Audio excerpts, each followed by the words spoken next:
안녕하세요. 20살의 상경에서 쭉 서울살이 하다가 얼마 전 고향으로 내려온 30대 여자입니다. 최근에 제 인생에 많은 변화가 생겨서 힘들었는데 부모님 집에 머무르고 있으니 아무래도 회복은 빠르네요. 저는 서울에서 대학을 졸업하고 곧바로 취직했어요. 타지에서 올라왔지만 졸업 후 자리를 빨리 잡았죠. 그래서인지 쭉 서울에서 살 줄 알았어요. 그런데 서울의 집값은 말도 안 되게 계속 오르고 내 집 마련 꿈은 점점 멀어지더라고요. 그래서 시작한 게 판매 부업이었어요. 회사 다니면서 시작한 정말 작은 부업이었죠. 그런데 인생 정말 한치 앞을 알 수 없나 봐요. 부수입 만들려고 시작했던 그 판매 부업이 잘 되어서 지금은 어엿한 사장님이 됐거든요. 그 후 저는 사내 커플이었던 남자친구랑 결혼도 하고 사업도 잘 풀려서 기쁘게 회사를 그만뒀습니다. 매출도 회사 다닐 때 연봉보다 잘 나왔고 인생이 술술 잘 풀리니까 저는 마냥 행복한 꽃길만 걸을 줄 알았어요. 그런데 결혼 후 내 집 마련 꿈에 거의 다다랐을 쯤 남편이랑 이혼하고 이렇게 홀로 본가로 오게 됐네요. 그럼 제가 꽃길 대신 지독한 이혼길 걸은 사연 지금 들려드릴게요.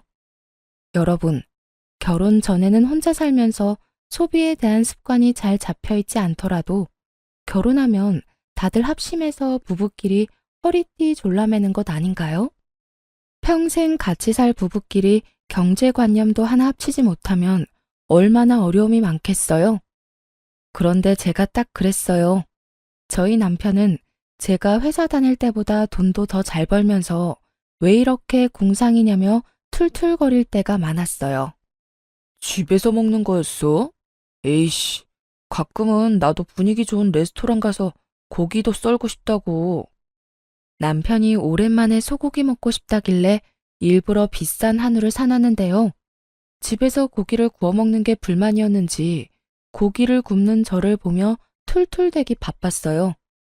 안 그래도 남편이 연애할 때는 안 보이던 철없는 모습을 종종 보았던 터라 이번에도 철없는 고등학생처럼 괜히 심술부리나 보다 싶어서 그러려니 넘기려 했죠. 그런데 그날따라 제 속을 슬슬 긁어대는데 열이 좀 받더라고요. 당신 생일 얼마 안 남았잖아. 그때 가자. 이것도 좋은 고기야.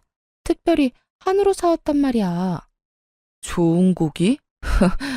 당신이 사왔으면 못 뻔하지. 또 할인하는 고기 사왔지?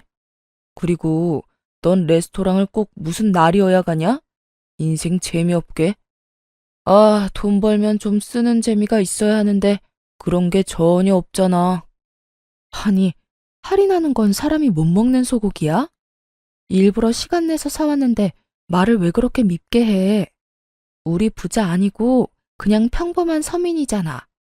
당연히 레스토랑은 무슨 날이어야 가는 게 맞지. 그리고 재미가 없긴 뭐가 없냐? 통장에 잔고가 느는 재미가 있잖아. 난 잔고 보면 재밌기만 하구만 뭘. 아, 당신도 얼른 우리 명의로 된 집에서 살고 싶다며. 둘이 열심히 모아야 하루빨리 집을 사지. 하여튼 말로는 이길 수 없다니까. 아니, 난 그 과정이 이렇게 지질이 궁상일 줄은 난 몰랐지. 자유롭게 돈 펑펑 쓰는 우리 형이 부럽다. 자기야, 소고기 먹고 싶대서 소고기 사온 게 뭐 그렇게 궁상이야. 아, 먹기 싫으면 먹지 마. 당신 말하는 거 보면 뭐 어디가 예쁘다고 소고기를 사왔는지 모르겠어. 그냥 돼지고기나 닭고기 사올 걸 그랬다. 뭘 또 그렇게까지 화를 내. 아, 미안해. 내가 잘못했어. 당신도 참, 그냥 남편이 푸념 조금 한 거 가지고. 남편은 제가 고기를 구우면 막상 맛있게 잘 먹을 거면서 그렇게 꼭 눈치 없는 밉상처럼 한마디씩 흘리더라고요. 아니, 저희 부부가 먹는 양이 적은 것도 아니고 레스토랑 가서 스테이크 먹으면 20만 원은 거뜬히 나오거든요. 저도 나름 감성적인 여잔데 그런 분위기 왜 안 좋아하겠어요? 하지만 저는 분위기 따지며 큰돈 쓸 바에는 집에서 한우 10만 원치 먹는 게 낫다고 생각했거든요. 그리고 분위기만 따지는 소비는 내가 원하는 내 집 마련 시기를 점점 늦추기만 할 뿐이잖아요. 뭐 남편도 언행 불일치이긴 했어도 저와 같은 꿈을 꾸고는 있었어요. 아무래도 혼자 집을 마련하기는 좀 힘들어도 둘은 좀 낫잖아요. 이제 인생의 큰 숙제인 결혼도 했으니 얼른 돈 모아서 집도 사고 무엇보다 자기 형만큼 잘 살고 싶다는 욕심이 큰 사람이었어요. 하지만 돈 모으는 과정이 폼나는 게 아니라는 걸 저희 남편은 인정하고 싶지 않은 눈치였죠. 그도 그럴 것이 시숙이 딱 남편이 동경하는 삶을 살고 있었거든요.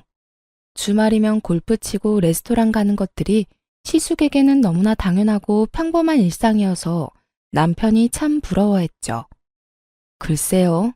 저는 남편만큼 그런 것들이 크게 부럽지는 않았어요. 시숙이 얼마나 많은 돈을 버는지까진 잘 모르지만 그런 소비 습관은 자칫 위험하다고 생각했거든요. 시숙은 사업을 해서 비교적 큰 돈을 굴리는 사람이었어요. 그래서 씀씀이도 저희와 급이 달랐죠. 1억 넘는 외제차는 기본이며 머리부터 발끝까지 명품 하나씩은 꼭 지니고 다니더라고요. 하지만 겪어보니 형님 내외의 그 속내까진 명품이 아니더라고요.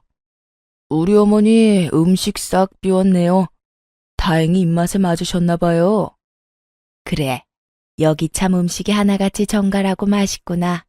이런 곳은 또 어떻게 찾은 거야? 저번에 거래처랑 미팅 끝나고 여기서 한 끼 대접받았거든요. 너무 괜찮아서 식구들 여기 꼭 한번 데려오고 싶었어요. 우리 장남 덕분에 내가 오늘도 한 끼 든든하게 잘 먹었다. 허허허, 식구들 다 나 아니면 누가 챙겨요? 제가 잘 대접해야죠. 근데 말이다. 둘째 너희들은 우리 장남한테 이렇게 얻어먹고 항상 잘 먹었다는 인사는 제대로 하고 있는 거냐? 이놈아, 형이 아무리 돈을 잘 번다지만 가끔씩은 너희가 살 때도 있어야지. 남편에게 그런 말을 하면서 꼭 제게 눈을 흘기는 시모였죠. 제가 시댁에 돈 쓰지 말라고 남편 잡은 것도 아닌데 말이죠. 시모는 식구들과 식사할 때마다 꼭 저희에게 그런 잔소리를 했어요. 언제나 형 부부를 본받아라. 이런 형이 어딨냐고 말이죠. 시모는 특히 식사 직후 입에 침이 마르도록 시숙과 형님에 대한 칭찬을 늘어놓았어요. 그리곤 끝은 꼭 저희를 나무랐죠. 저희 부부가 딱히 잘못한 것도 없었거든요. 처음에는 그냥 시모가 밥을 먹으면 입으로 소화시키는 스타일이구나 하며 참았어요. 그런데 참는 것도 한두 번이지.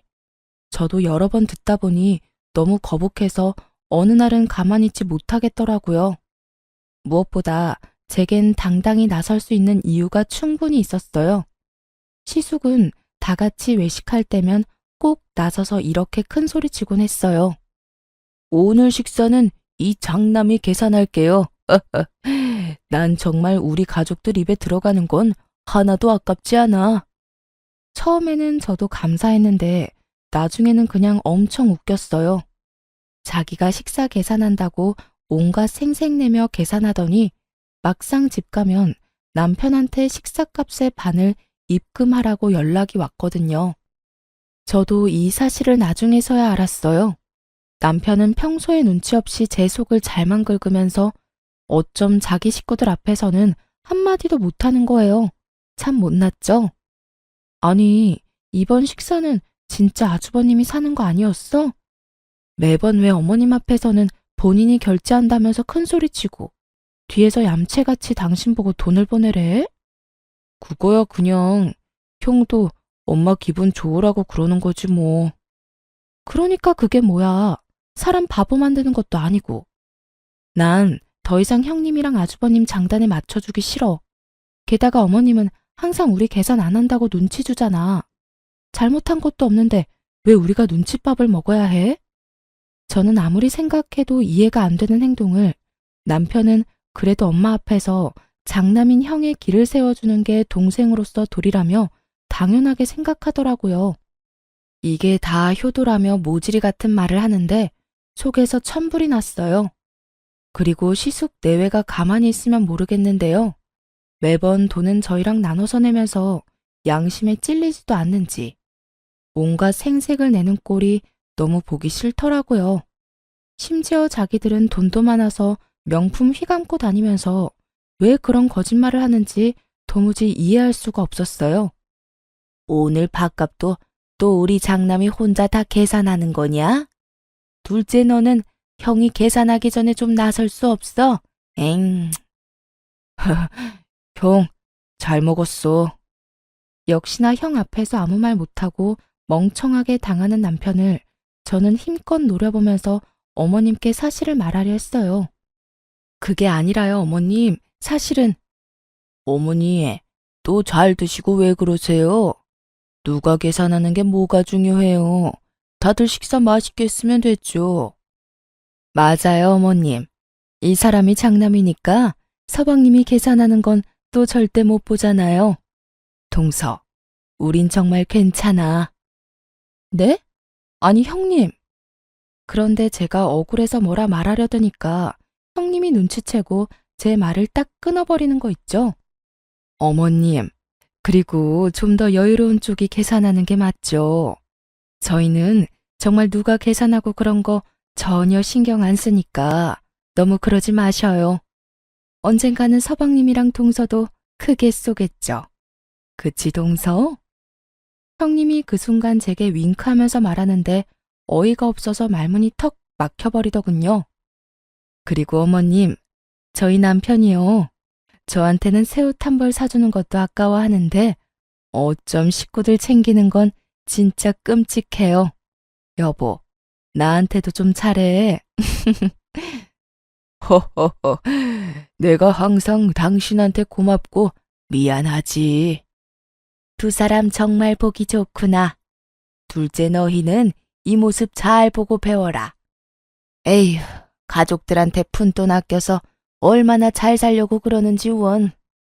엄마, 둘째도 얼른 돈 모아서 자기 집 마련해야죠. 에이그, 그건 또 그렇네. 돈이 웬수다 웬수야. 엄마, 저희도 노력하고 있어요. 시모에게 대놓고 안 좋은 말을 듣는데도 아무 변명 없이 너털웃음 짓는 남편을 보고 저는 결심했네요. 얄미운 아주버님과 형님을 그날은 꼭 한 방 먹이기로요. 어머, 그런데 형님, 이건 또 못 보던 가방이네요. 아, 얼마 전에 아주버님 출장 갔다가 사왔다는 그 구하기 어렵다는 땡땡 명품백 맞죠? 응? 무슨 소리야, 동서. 에이, 좋은 가방 들고 계신데 티를 안 낼 수가 없죠. 그리고 저번에 전화로 말해주셨잖아요. 얼마 전에 연예인이 메고 나와서 구하기가 하늘의 별 따기라던 가방이 이거 맞죠? 아주버님 참 능력도 좋으시네요.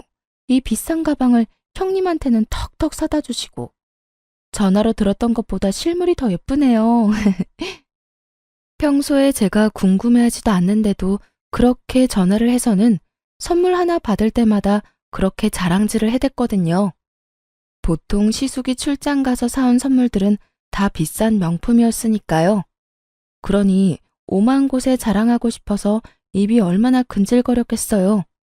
그리고 제가 평소 검소하게 다니고 명품도 들지 않으니까 신난 형님은 은근히 염장을 지르며 저를 무시했었거든요. 그래서 시모 앞에서도 그 명품 자랑질을 어디 마음껏 해보라고 제가 판을 깔아줬죠. 시숙 역시나 제 말에 많이 당황한 듯 보였어요. 형님은 곤란한 얼굴로 누나를 요리조리 굴려댔어요. 시숙 눈치 한번 봤다가 다시 시모 눈치 봤다가 아주 바빴죠. 에이, 동서, 무슨 소리야. 저 가방 얼마 안 해.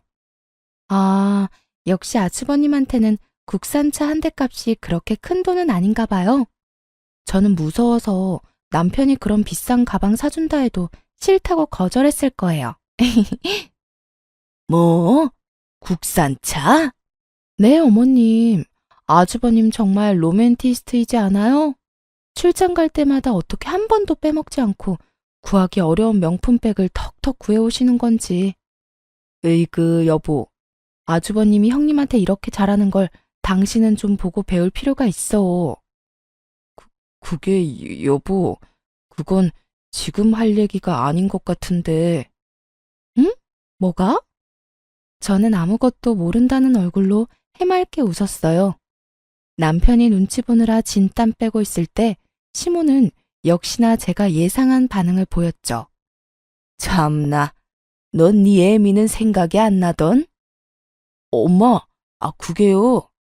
애미야, 너는 네 시애미 생각 안 나던?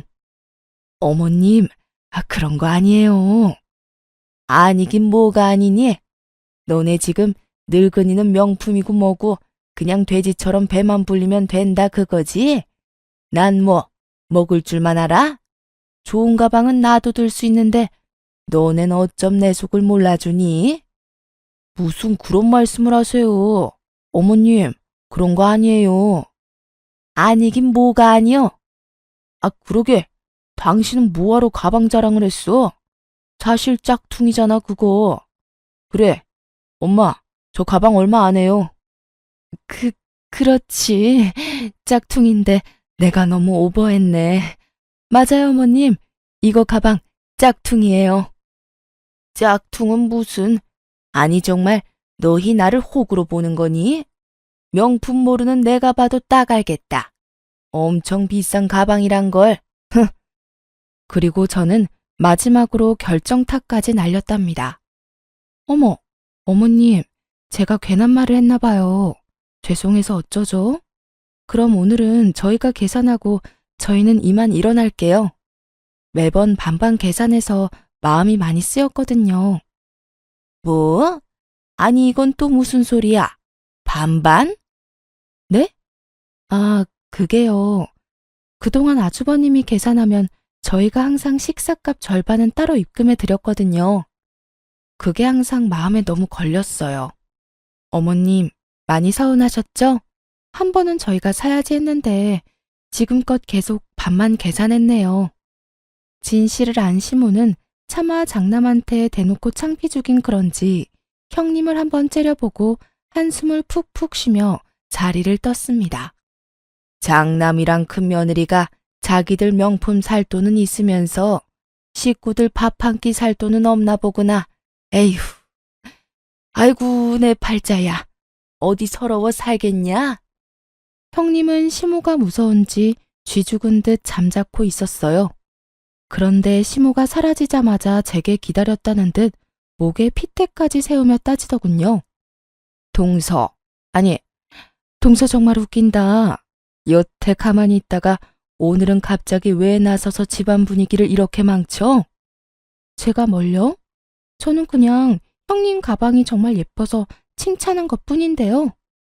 참나, 지금 명품 가방 없다고 질투하는 거야, 뭐야? 잔뜩 화난 시숙 역시 저와 남편에게 눈을 부라리며 말했어요. 가방도 가방이지만 내가 진짜 엄마 앞에서 쪽팔려서. 아니, 재수씨, 이게 도대체 무슨 상황입니까? 아주버님, 혹시 밥값 이야기 때문에 그러세요? 그런데 아주버님, 어머님 앞에서는 쪽팔리고 동생이랑 제 앞에서는 괜찮으세요? 저라면 동생 앞에서 더 쪽팔릴 것 같은데. 아니, 뭐요? 그렇잖아요. 매번 가족 식사할 때 계산은 같이 하면서 혼자 다 계산하는 척 하셨잖아요. 어머님한테 칭찬도 혼자 들으시고. 동서, 지금 사람 좋아 보이니까 우리가 호구로 보여? 어디 감히 윗사람한테 그런 식으로 나와? 네, 그러니까요. 저도 가만히 있으면 계속 호구될 것 같아서 그랬어요. 어머님이랑 식사할 때 매번 저희도 같이 돈 내는데 왜 어머님한테 안 좋은 소리만 들어야 하는지 이해가 안 갔거든요. 어머님이 저희 부부 나무라실 때 한 번이라도 그런 거 아니라고 아주버님이나 형님이 나서서 말해준 적 있나요? 아무튼 오늘이라도 오해를 풀어서 너무 다행이네요. 흥분해서 발음이 다 꼬이는 시숙과 형님과 달리 저는 똑부러지게 흥분하지 않고 조용히 사실만 전달했어요. 그러자 시숙과 형님은 아무런 말을 잇지 못하고 붉어진 얼굴로 부들부들 대더라고요. 아무리 생각해봐도 없죠? 어머님 옆에서 저희 나무라는 거 더 거두시느라 바빴으니까요. 그렇게 둘은 바삐 자리를 떴어요. 오늘따라 왜 이렇게 요란 법석이냐며 헛기침을 하면서 사라지더군요. 그때까지 바보 같은 남편은 제 눈치만 봤어요. 괜찮아? 자기 진짜 멋지다. 우리 형한테 한마디도 안 지고 할 말 다 하는 모습 대단해. 으유, 그게 남편이 할 말이야? 너만 믿고 결혼한 내가 바보 천치다. 아무리 가족 사이라도 분명히 할 건 해야지. 앞으로 말이야, 이런 일 또 생겼는데 가만히 호구처럼 앉아있기만 해봐. 아주 그땐 그냥은 안 넘어가. 알았지? 뭐 가만히 있으면 이혼이라도 하게? 장난 아니야. 진짜 내 말 새겨들어? 당신이 중심을 잘 잡아야지. 알겠습니다. 앞으로는 잘하겠습니다. 아내 말을 새겨 듣겠습니다. 충성! 저는 그 이후로 시숙이 생색내는 꼴 안 봐서 속이 엄청 시원했어요. 시모도 더 이상 저희에게 시숙 본받으라는 잔소리를 하지 않았죠. 무엇보다 형님의 명품 자랑하는 전화가 뚝 끊겨서 너무 좋았고요. 그런데 그 사건 이후 가끔씩 보이는 남편 반응이 너무 웃기더라고요. 제가 나설 때는 가만히 있더니 자기도 막상 생각할수록 분이 났나 봐요. 근데 우리 형 진짜 생각할수록 너무한 것 같아. 내가 그동안 동생이라서 참고 말은 안 했는데 나 엄청 섭섭했어. 그날 당신이 한 방 먹여주니까 내 속이 뻥 뚫리더라. 여보, 그때 형수 당황하는 얼굴 봤어? 정말 웃기더라. 그러니까 명품 자랑도 적당히 하시지. 누군 뭐 들 줄 몰라서 안 들어? 당신이 버는 돈이 얼만데. 그래도 그동안 형이라고 형 대접하겠다고 자존심 부리지 않은 남편을 착하다고 해야 할까요? 아님 멍청하다고 해야 할까요? 저는 그냥 그때까지는 남편이 그저 짠하다고 생각했어요. 하지만 남편 놈은 아직도 정신을 못 차리고 호구짓을 자처하더라고요. 결국 저와의 약속을 지키지 못하고 저한테 실망감만 안겨주더군요. 제가 너무 큰 욕심을 부려 그에게 많은 걸 바랬던 걸까요? 저희 부부는 결혼식을 올리고 전셋집에서 첫 살림을 꾸렸어요. 처음엔 그것도 얼마나 신이 났던죠. 하지만 저는 그럴수록 지출을 아껴야 된다고 생각했어요. 지금처럼 전세가 아닌 저희 소유의 자가를 가지기 위해서 말이에요. 나름 먹을 거 안 먹고 입을 거 최대한 아껴서 지출을 줄여나갔죠. 정확히 말씀드리자면 남편보다 제가 더 살뜰히 아끼긴 했어요. 남편에게는 먹고 싶은 거, 할인하는 거 찾아서라도 해줘도 저는 먹고 싶은 거 한 번 더 꾹 참았죠. 그리고 요즘 중고거래 시스템이 워낙 잘 되어 있잖아요. 저희 부부는 각자 수입에서 개인 용돈 빼고 모조리 저금했는데 저는 개인 용돈이 있다 할지라도 새 옷도 안 사 입고 중고거래로 새 옷 같은 헌옷만 사 입었어요. 참 궁상 맞다고 남들은 욕할 것 같지만 그렇다고 막 지저분하게 다니거나 늘어진 옷을 입고 다니지는 않았답니다. 요즘은 멀쩡한 새 옷도 저렴하게 팔더라고요. 누구는 굳이 미련하게 그렇게까지 왜 하냐 욕할지 몰라도 저는 빚없는 저의 보금자리를 위해서 지금 당장에 헌옷을 입어도 괜찮았어요. 얼른 돈 모아서 내 집 사고 싶은 마음뿐이었죠.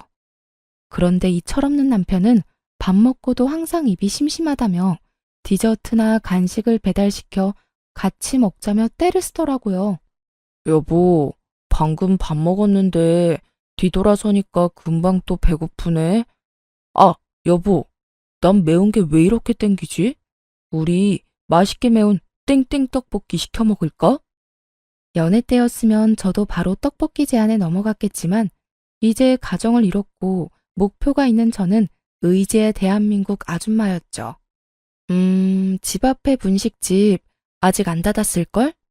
분식집에서 포장해오면 5,000원이면 먹을 수 있는데 배달 떡볶이는 너무 비싸. 이것저것 시키면 배달비까지 거의 2만 원 넘잖아. 자기 먹고 싶으면 얼른 가서 사와. 난 안 먹어도 돼. 아, 싫어. 나가기 귀찮아. 그럼 떡볶이 말고 치킨은 어때? 오랜만에 치맥할까? 시원한 생맥주도 같이 시켜서 한잔하자. 당신 아까 밥 그렇게 먹고 밤중에 웬 치킨이야. 그렇게 출출하면 내가 치킨 너겟이라도 구워줄까? 냉장고 안에 캔맥주도 있어. 남편이 배달 음식으로 유혹할 때마다 저는 배달 어플 대신 냉장고랑 식량 창고를 열심히 뒤져서 남편에게 먹을 거리를 찾아줬어요. 뭐 남편은 당연히 제게 싫은 소리 했죠. 자기 개인 용돈으로 시킬 건데 왜 배달도 맘대로 못 시킨다며 엄청 짜증을 냈어요. 저는 그저 개인 용돈이라 할지라도 집에서 배달비로 허무하게 쓰지 않길 바라는 마음이었는데 말이죠. 당신 돈 아까워서 지금 그러지? 나 치킨이랑 생맥주 지금 당장 먹고 싶다고. 난 뭐 내 맘대로 배달도 못 시켜 먹어? 걱정 마. 다 내 용돈으로 시킬 거니까. 아니야. 난 그냥 집에서 배달 시켜 먹는데 3만 원씩 쓰는 것보다는 나중에 나가서 그걸로 맛있는 거 사 먹으라고 그런 거지. 우리 좀 전에 밥도 배부르게 먹었잖아. 거짓말. 그냥 돈 아까워서 그런 거면서. 이뿐만 아니라 남편은 어느 날은 또 비싼 게임기를 사고 싶다. 차를 새 걸로 바꾸고 싶다. 참 여러 가지로 징징거리며 저를 괴롭혔어요. 하지만 저는 어떻게든 남편을 어르고 달래서 절약하는 데 성공했어요.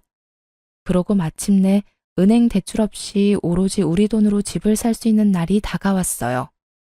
남편의 얼굴을 봤는데 정말 놀라서 한참을 벙쪄 있더라고요. 여보, 우리 진짜 집 생기는 거야? 은행 지분 잔뜩 있는 대출 낀 집 말고 진짜 우리 집이야? 정말 고생했다 우리. 아니, 당신 덕분에 여기까지 온 거지. 그동안 내가 너무 철없게 굴었지? 미안해. 그 순간 그동안 제가 소갈이 했던 부분이 싹 해소됐어요. 그때만큼은 남편이 제게 정말 미안해하는 눈치였거든요. 남편의 말들을 듣는데 괜히 눈물이 나고 그동안 철없는 남편이 저지른 미운 짓도 다 잊을 정도로 행복했어요. 비록 저희가 모은 돈이 서울에서 집 사기엔 턱도 없었지만 이 세상 어딘가에 저희 집이 생긴다는 사실만으로 기뻤어요. 저와 남편은 돈을 모아서 제 고향인 지방으로 내려가기로 결혼 전 약속했었거든요. 거기가 아파트 가격도 예상과 맞았고 아이 키우며 살기 딱 적당했어요. 그리고 제 사업이 커진 만큼 일손도 늘어났었기에 남편은 회사는 그만두고 제 일을 본격적으로 돕기로 했어요. 다행히 둘 다 월급쟁이가 아니라서 지방으로 가는 게 가능했죠. 요즘 취업난이다 뭐다 일자리 구하기가 너무 어렵잖아요. 둘 다 걱정 없이 밥 벌어먹고 살 수 있음에 저는 너무 감사했어요. 그런데 저희 남편은 주어진 현실에 전혀 감사해하지 않고 당연하다는 듯 아주 뻔뻔하게 더 큰 걸 제게 바라더군요.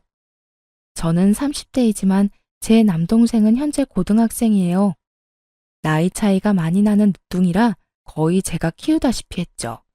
아무래도 애틋하다 보니 동생이 부모님한테 받는 용돈이 있어도 제가 또 따로 한 달에 20만 원을 용돈으로 챙겨줬어요. 그런데 그걸 우연히 알게 된 남편이 불같이 화를 내더군요. 사실 제가 결혼 전부터 동생 용돈을 챙겨왔던 거라 부부가 된 후 미리 언지를 못 줘서 서운할 수 있겠다 싶었어요. 하지만 과하게 화를 내는 남편 때문에 또 마음이 확 상하더군요. 나는 게임하는 거 고작 몇만 원도 못 쓰게 하더니 자기 동생한테는 20만 원? 장난해? 당신은 동생만 중요하지? 아니, 고작 몇만 원 아니고 게임으로 결제한 거 몇십이었잖아. 심지어 한 번도 아니고 매달 결제하잖아. 게임에 쓰는 돈 좀 자제해달라고 한 게 그렇게 잘못이야? 내가 미리 동생 용돈 챙겨주는 거 말 못해서 미안해. 미안하긴 한데 이게 당신이 이렇게까지 화낼 일인가 싶어.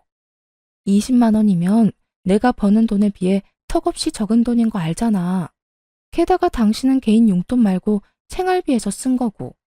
나는 내 용돈에서 준 거란 말이야.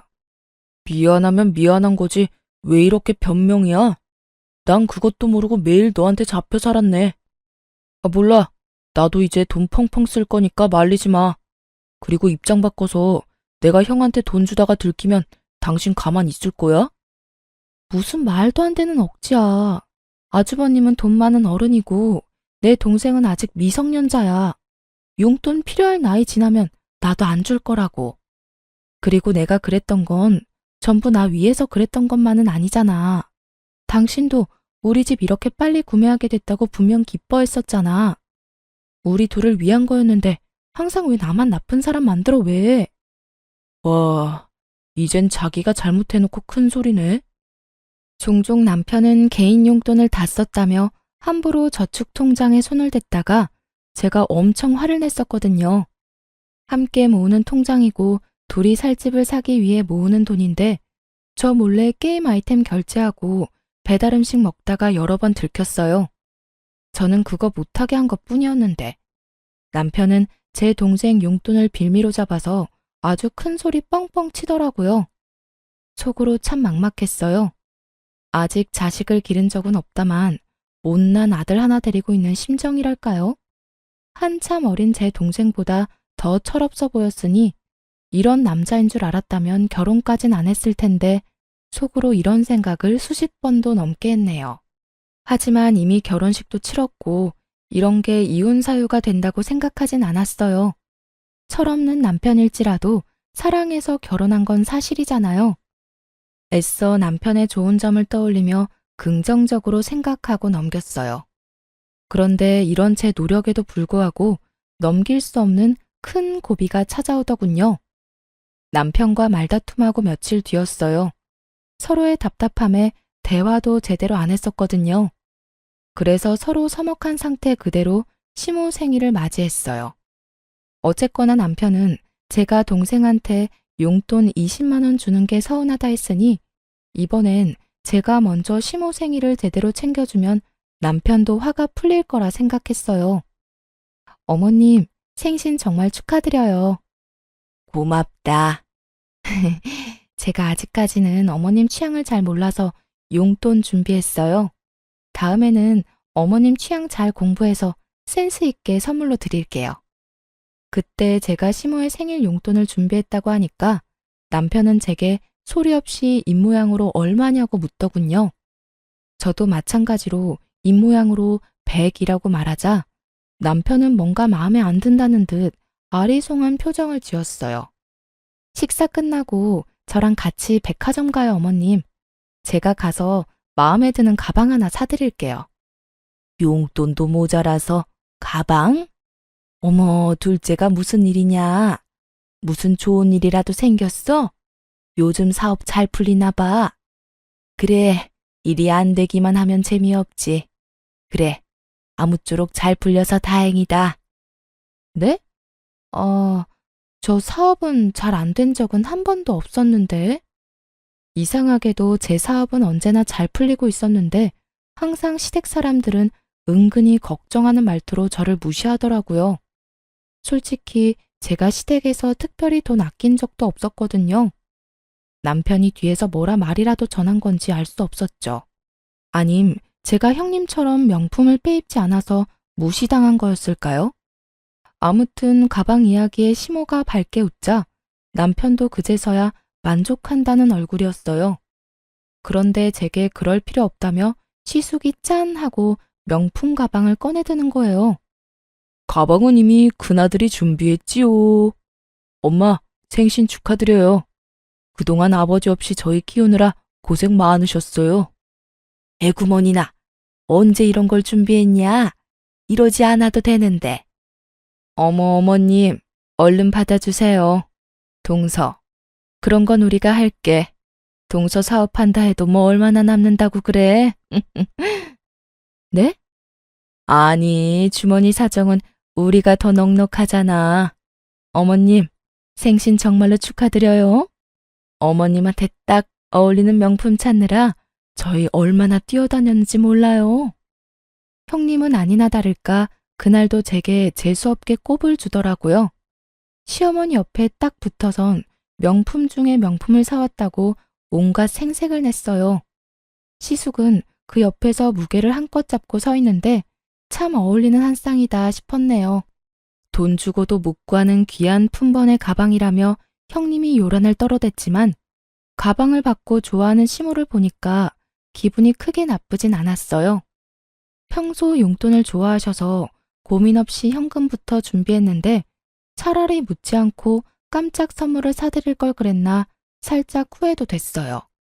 그런데 시모가 신나서 드는 명품 가방을 자세히 보니 어딘가 이상해 보였어요. 명품 안 쓰는 제가 봐도 A급도 안 되는 짝퉁으로 보였거든요. 보증서도 안 보이고 쇼핑백도 새 것처럼 안 보이더군요. 나이 든 시어머니가 눈도 어둡고 평소에 명품 쓴 적도 받아본 적도 없으니 제대로 알 리가 있나요? 저렇게 펄쩍 뛰며 좋아하시는데 차마 나서서 사실을 밝힐 수도 없고 괜히 형님만 조용히 노려봤네요. 차라리 제가 용돈 드리지 말고 그 돈까지 보태서 짝퉁 말고 더 좋은 가방이나 지갑 사드릴 걸 그랬나 후회가 되더라고요. 아무것도 모르고 짝퉁을 받고 기뻐하는 시모를 보며 속으로 참 짠하다고 생각하고 있었는데 이번엔 시모가 무슨 일인지 제 돈봉투를 웃으며 거절하는 거 있죠? 둘째 아가, 용돈은 됐다. 오늘은 그저 네 마음만 받으마. 시모가 그럴 리가 없는데 예상치 못한 반응이 나오자 당황스러워서 오히려 제가 뭘 크게 실수했나 싶었어요. 생일인데 현금만 딸랑 준비한 게 서운해서 그런가 싶었는데 아주 시모가 하는 뒷말이 너무나 충격적이었어요. 짠한 감정은 순식간에 저 멀리 사라졌거든요. 아, 너네가 장남 사업자금 보태기로 했다며? 근데 내가 어떻게 염치 없이 용돈을 받겠니? 둘째야, 참 잘 결정했다. 아가, 너도 사업하니까 잘 알겠지? 가족사이긴 하지만 이것도 투자라고 생각해.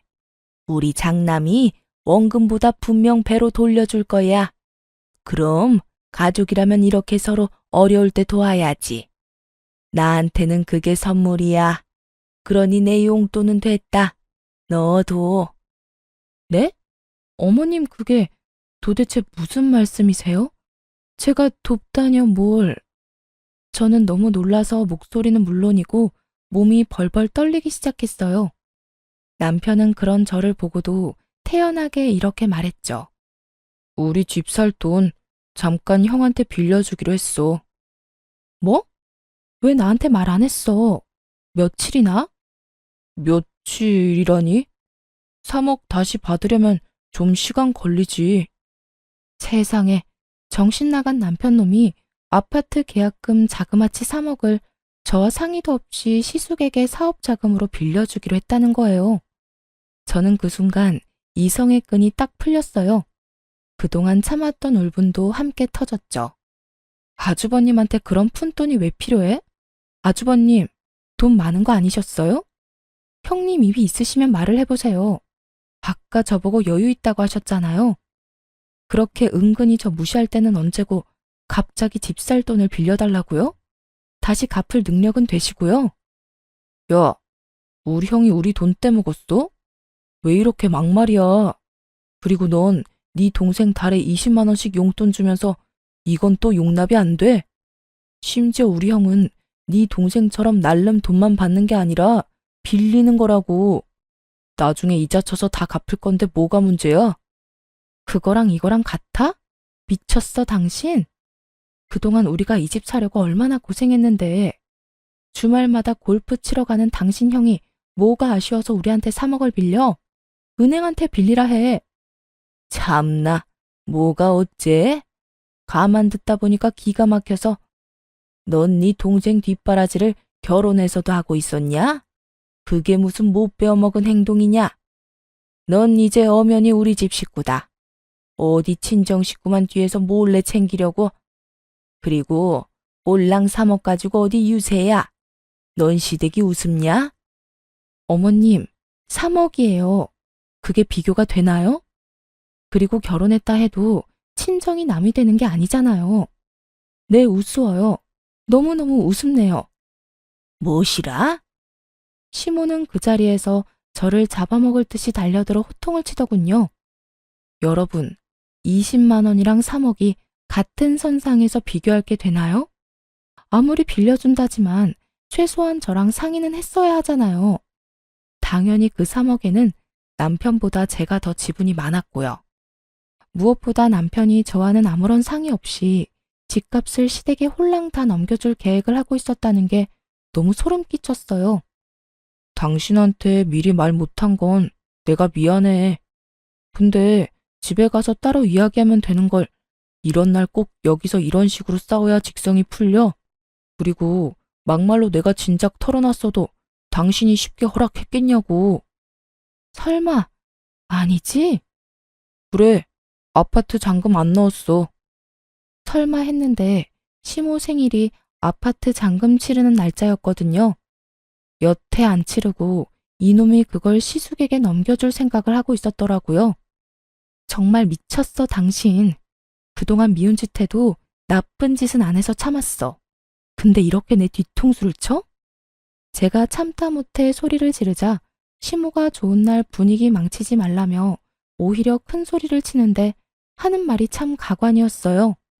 참나, 우리 집에 들어와서 다시 열심히 모으면 그깟 지방 아파트 한 채는 금방 산다. 뭘 3억에 그렇게 발발 떨고 난리야? 역시 너는 그릇이 너무 작다. 그러니까 사업에 통 발전이 없는 거야. 우리 장남처럼 배포가 커야지. 그리고 이참에 너 부족한 살림도 나한테 배우고 얼마나 좋은 경험이야? 그런 와중에도 형님은 시모 뒤에 숨어서 아무 말 안 하고 새침하게 있더군요. 시숙도 헛기침을 하며 사과나 부탁의 말 없이 통보하듯 금방 쓰고 돌려주겠다 말했어요. 상식이 안 통하는 시댁 식구들과 정말 답이 없는 남편을 보니 저는 이쯤에서 결혼 생활 마무리해야겠다 싶었어요. 그동안 사치 부리고 돈도 물쓰듯 함부로 쓰는 걸 두 눈으로 다 봤는데 제가 뭘 믿고 피 같은 돈을 맡기겠어요? 그리고 제가 왜 멀쩡한 제 집 두고 시댁에 들어가 시집살이를 해야 되는지 더 이상 볼 것도 없던 저는 그 자리에서 일어나 곧장 남편 싸대기를 날리며 선언했네요. 이혼해. 징글징글하다 아주. 너도 너네 식구들도 하나같이 다 꼴도 보기 싫어. 아무짝에도 쓸모없는 당신 아들 더 이상 필요 없으니 반품합니다. 얼른 데리고 가세요, 얼른. 불량도 이런 불량이 없지. 그 와중에 시모는 자기 아들 뺨 맞은 것만 눈에 보이는지 아주 개거품을 물더라고요. 네가 감히 어디 손찌검이야? 그리고 뭐 불량? 너 말 다 했냐? 네, 불량은 물론이고 절대 못 고쳤어요. 저 그동안 이 철없는 자식 데리고 사느라 너무 힘들었거든요. 뺨 한 대 정도는 양반 아닌가요? 더 날리고 싶은 거 겨우 참은 거예요. 그러니까 이제 어머님이 이놈 다시 데려가서 마저 키우세요. 툭하면 애처럼 구는데 아직 덜 자란 것 같거든요. 아님 원래 저런 정신 수준일지도 모르겠네요. 그리고 꼴랑 3억, 그깟 3억 정 보태고 싶으면 어머님 집 팔아서 보태주시면 되겠네요. 저는 여기 그 누구한테도 제 돈 한 푼 줄 생각 없어요. 여보, 너 진짜 왜 그래? 정신 차려. 너무 흥분했어. 그만해. 진정하고 집 가서 이야기해. 너야말로 정신 못 차렸니? 아직도 상황 파악이 안 돼? 네 형한테 투자하고 싶으면 이혼하고 네 돈으로 해, 이 자식아. 남편은 지금껏 뭘 믿고 그렇게 나댔던 건지 저의 단호한 이혼 선언에 동공이 마구 흔들리며 깨갱하더군요. 내가 잘못했어. 우리 일단 집 가서 둘이 이야기해, 응? 남편은 이런 반응은 예상을 못했던 건지 갑자기 잘못했다고 싹싹 빌기까지 하더라고요. 그런데 더 어이가 없는 건 남편 옆에 서 있던 시숙 부부가 하나도 잘못한 거 없다며 얼른 일어나라며 호통치는 모습이었죠. 자기들이 꼭 피해자인 것처럼 행동하는 꼬라지를 보고 있자니 너무너무 약이 올랐거든요. 그래서 혼자 삼키려던 말도 참지 않고 시원하게 내뱉어줬어요. 내가 진짜 이 말까지 안 하려고 그랬는데 어머님 잘 들으세요. 사실 아주버님이 준 저 가방 짝퉁이에요. 그것도 동네 어디 시장에서 10,000원 주고 산 것 같은데 어머님 수준에 딱 맞는 가방 사왔다고 떠들어대더니 백화점도 아닌 시장바닥이라고요. 이래도 어머니 생각만 하는 아주 끔찍한 장남 같아요? 어디 모임 같은 데 들고 나갔다가 쪽팔림 제대로 당하실 텐데. 그때 흥분한 형님이 저를 냅다 밀치려고 해서 빠르게 피했어요. 그랬더니 보기 좋게 혼자 바닥에 고꾸라지더라고요. 아, 이게 무슨 짓이야? 난 아무 짓도 안 했는데. 지금 어디서 이간질이야? 어머님, 그런 거 아니에요. 진짜 짝퉁이냐? 시모가 믿을 수 없다는 듯 가방을 여기저기 살피기 시작했어요. 네, 그 가방 들고 매장에 가보세요. 진품인지 아닌지 알 수 있겠네요. 덤으로 쪽팔림도 없고요. 아니, 보증서 같은 것도 없고 허접한 봉투에 담아주는 게 무슨 명품이래? 아주버님도 참 형님한테는 구하기 어려운 명품도 잘만 턱턱 구해주더니 평생 키워준 엄마한테는 A급도 아닌 하급 짝퉁을? 아유, 어머님은 찬밥 안 먹어도 배부르시겠어요. 못난 아들이 하나도 아니고 둘이나 있잖아요. 시모는 어쩐지 이상하더라는 말을 하며 냉큼 형님 머리채를 낚아채더군요. 그런 수모를 겪고도 차마 자기 아들 머리채는 못 잡겠고 분은 풀어야 하니까 선택한 게 며느리 머리채였던 거죠. 게다가 시모한테 구하기 어려운 비싼 가방이라고 어찌나 열심히 바람잡이를 했는지 어찌 보면 형님한테 더 열받았을 수도 있고요. 너 이년아, 넌 다 알고 있었지? 이게 감히 시어머니를 농락해? 지는 좋은 가방 쓰면서 나한테는 어디 짝퉁을 내밀어? 어머님, 이것 좀 놓으세요. 아니, 제가 사왔어요? 장남이 사온 거잖아요. 왜 저한테 그러세요? 근데도 이게 정신 못 차리고? 시모는 형님의 머리채를 잡고 마구 흔들다가 분이 안 풀리는지 짝퉁 가방을 사정없이 형님에게 휘두르더라고요. 가방끈이 힘없이 툭 떨어지는 거 보고 하마터면 웃음 터질 뻔했어요. 툭 끊어지는 가방끈 보고 시모도 열받아서 더 난리를 쳤어요. 시숙은 저희 남편에게 안사람 간수를 젖따위로 하냐며 동생 멱살을 잡고 흔들더라고요. 참 우애 좋은 형제들이다 싶었네요. 남편도 그제서야 자기도 호구 잡힌 걸 깨달았는지 자기 형에게 뒤늦은 반항을 하기 시작했어요. 이거 안 놔? 가만히 잘 살고 있는 우리 부부 개싸움하게 만든 게 누군데? 형은 사업한다는 사람이 한심하게 돈 빌릴 구석이 그렇게 없어? 아니, 동생 집 사는 거 막는 걸로도 모자라서 이혼까지 시키고 싶냐고. 군대 이놈이? 정말 개판이 따로 없었습니다. 저는 그 틈에 바로 은행 어플을 켜서 제 몫의 돈을 미리 빼놨어요. 당장 이혼은 선언했지만 정신 나간 남편이 언제 그 돈에 손댈지 모르니까요. 남편 몫 계산하고 빼니까 제 몫은 2억 조금 안 됐죠. 그리고 시모에게 주려고 준비했던 용돈 100만 원도 다시 잘 챙겼고요. 그 난리통을 겪었는데 며칠 뒤 시댁 인간들은 뻔뻔하게 저희 집으로 찾아왔어요. 물론 대단한 자존심을 가진 시숙만 빼고요. 자기야, 아무래도 이혼은 너무 성급한 결정이야.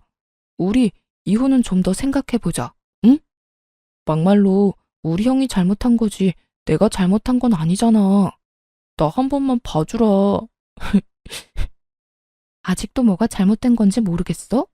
너 나한테 사기치려다 딱 걸린 거잖아. 사기라니, 부부끼리 정말 왜 그래? 아가, 우리 아들 너 말대로 많이 부족하다.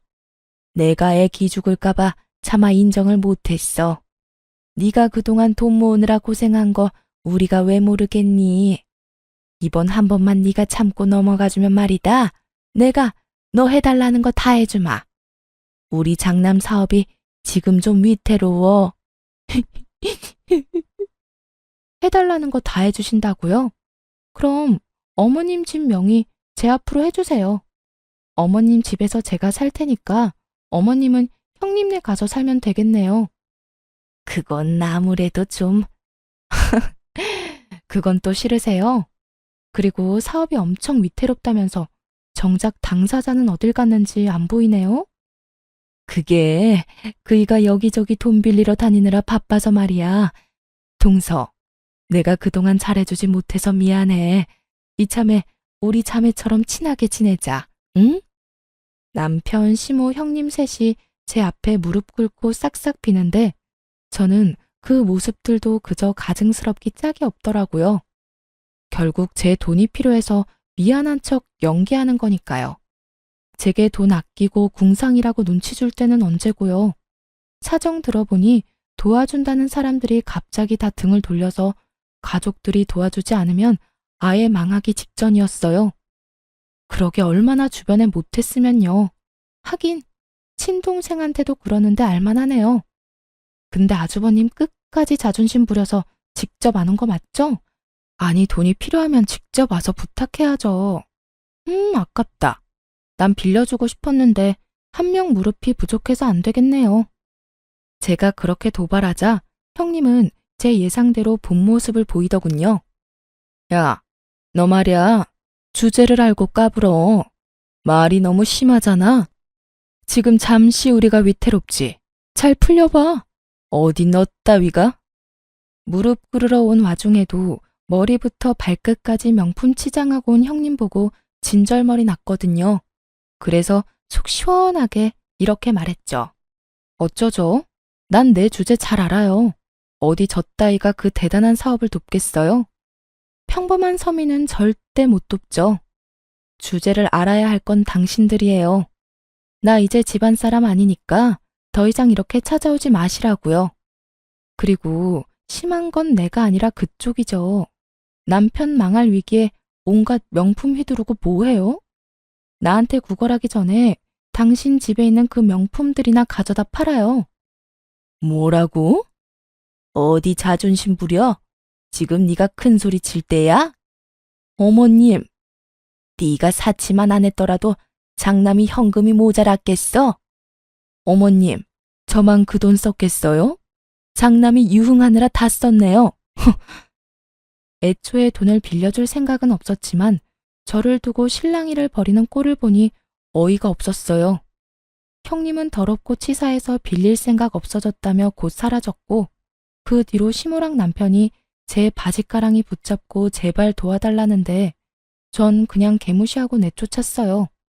그 뒤로 저는 신속하게 그 집에서 탈출했죠. 금전적인 거래가 오가지 않은 시점이라 물증만 있어서 소송은 안 하고 그냥 남편과 빠르게 협의 이혼했어요.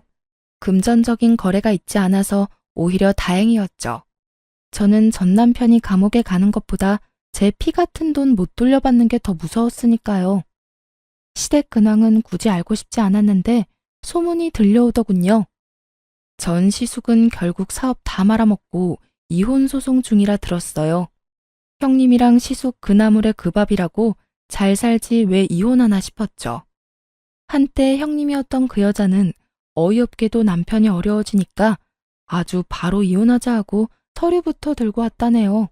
그 모습에 시숙도 눈이 돌아서 절대 그냥 이혼 못 해준다고 했대요. 자기 와이프가 그동안 사치 부린 걸로 유책 삼아서 소송 걸었다고 하더라고요. 그 모자라고 못된 여자가 그 와중에 자기가 모았던 명품은 온전히 자기 거라며 울며 불며 소유권까지 주장했다고 하고요. 당연히 소유권은 전 시숙에게 돌아갔지만요.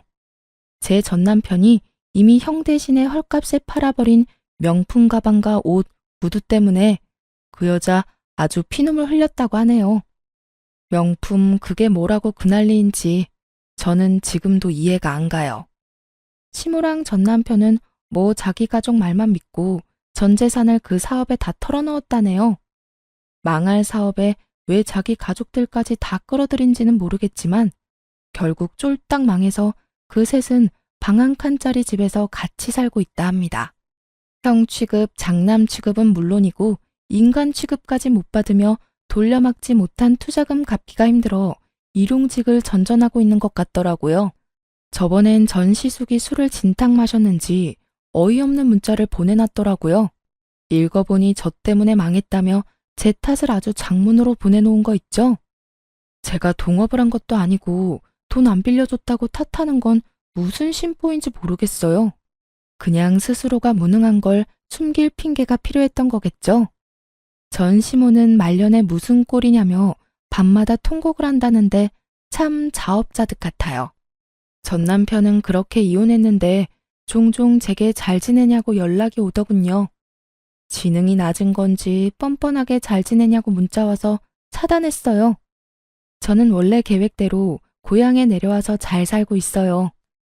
물론 이제 함께할 남편도 없고 집은 못 샀지만 부모님 집에서 가족들과 다 같이 살고 있어요.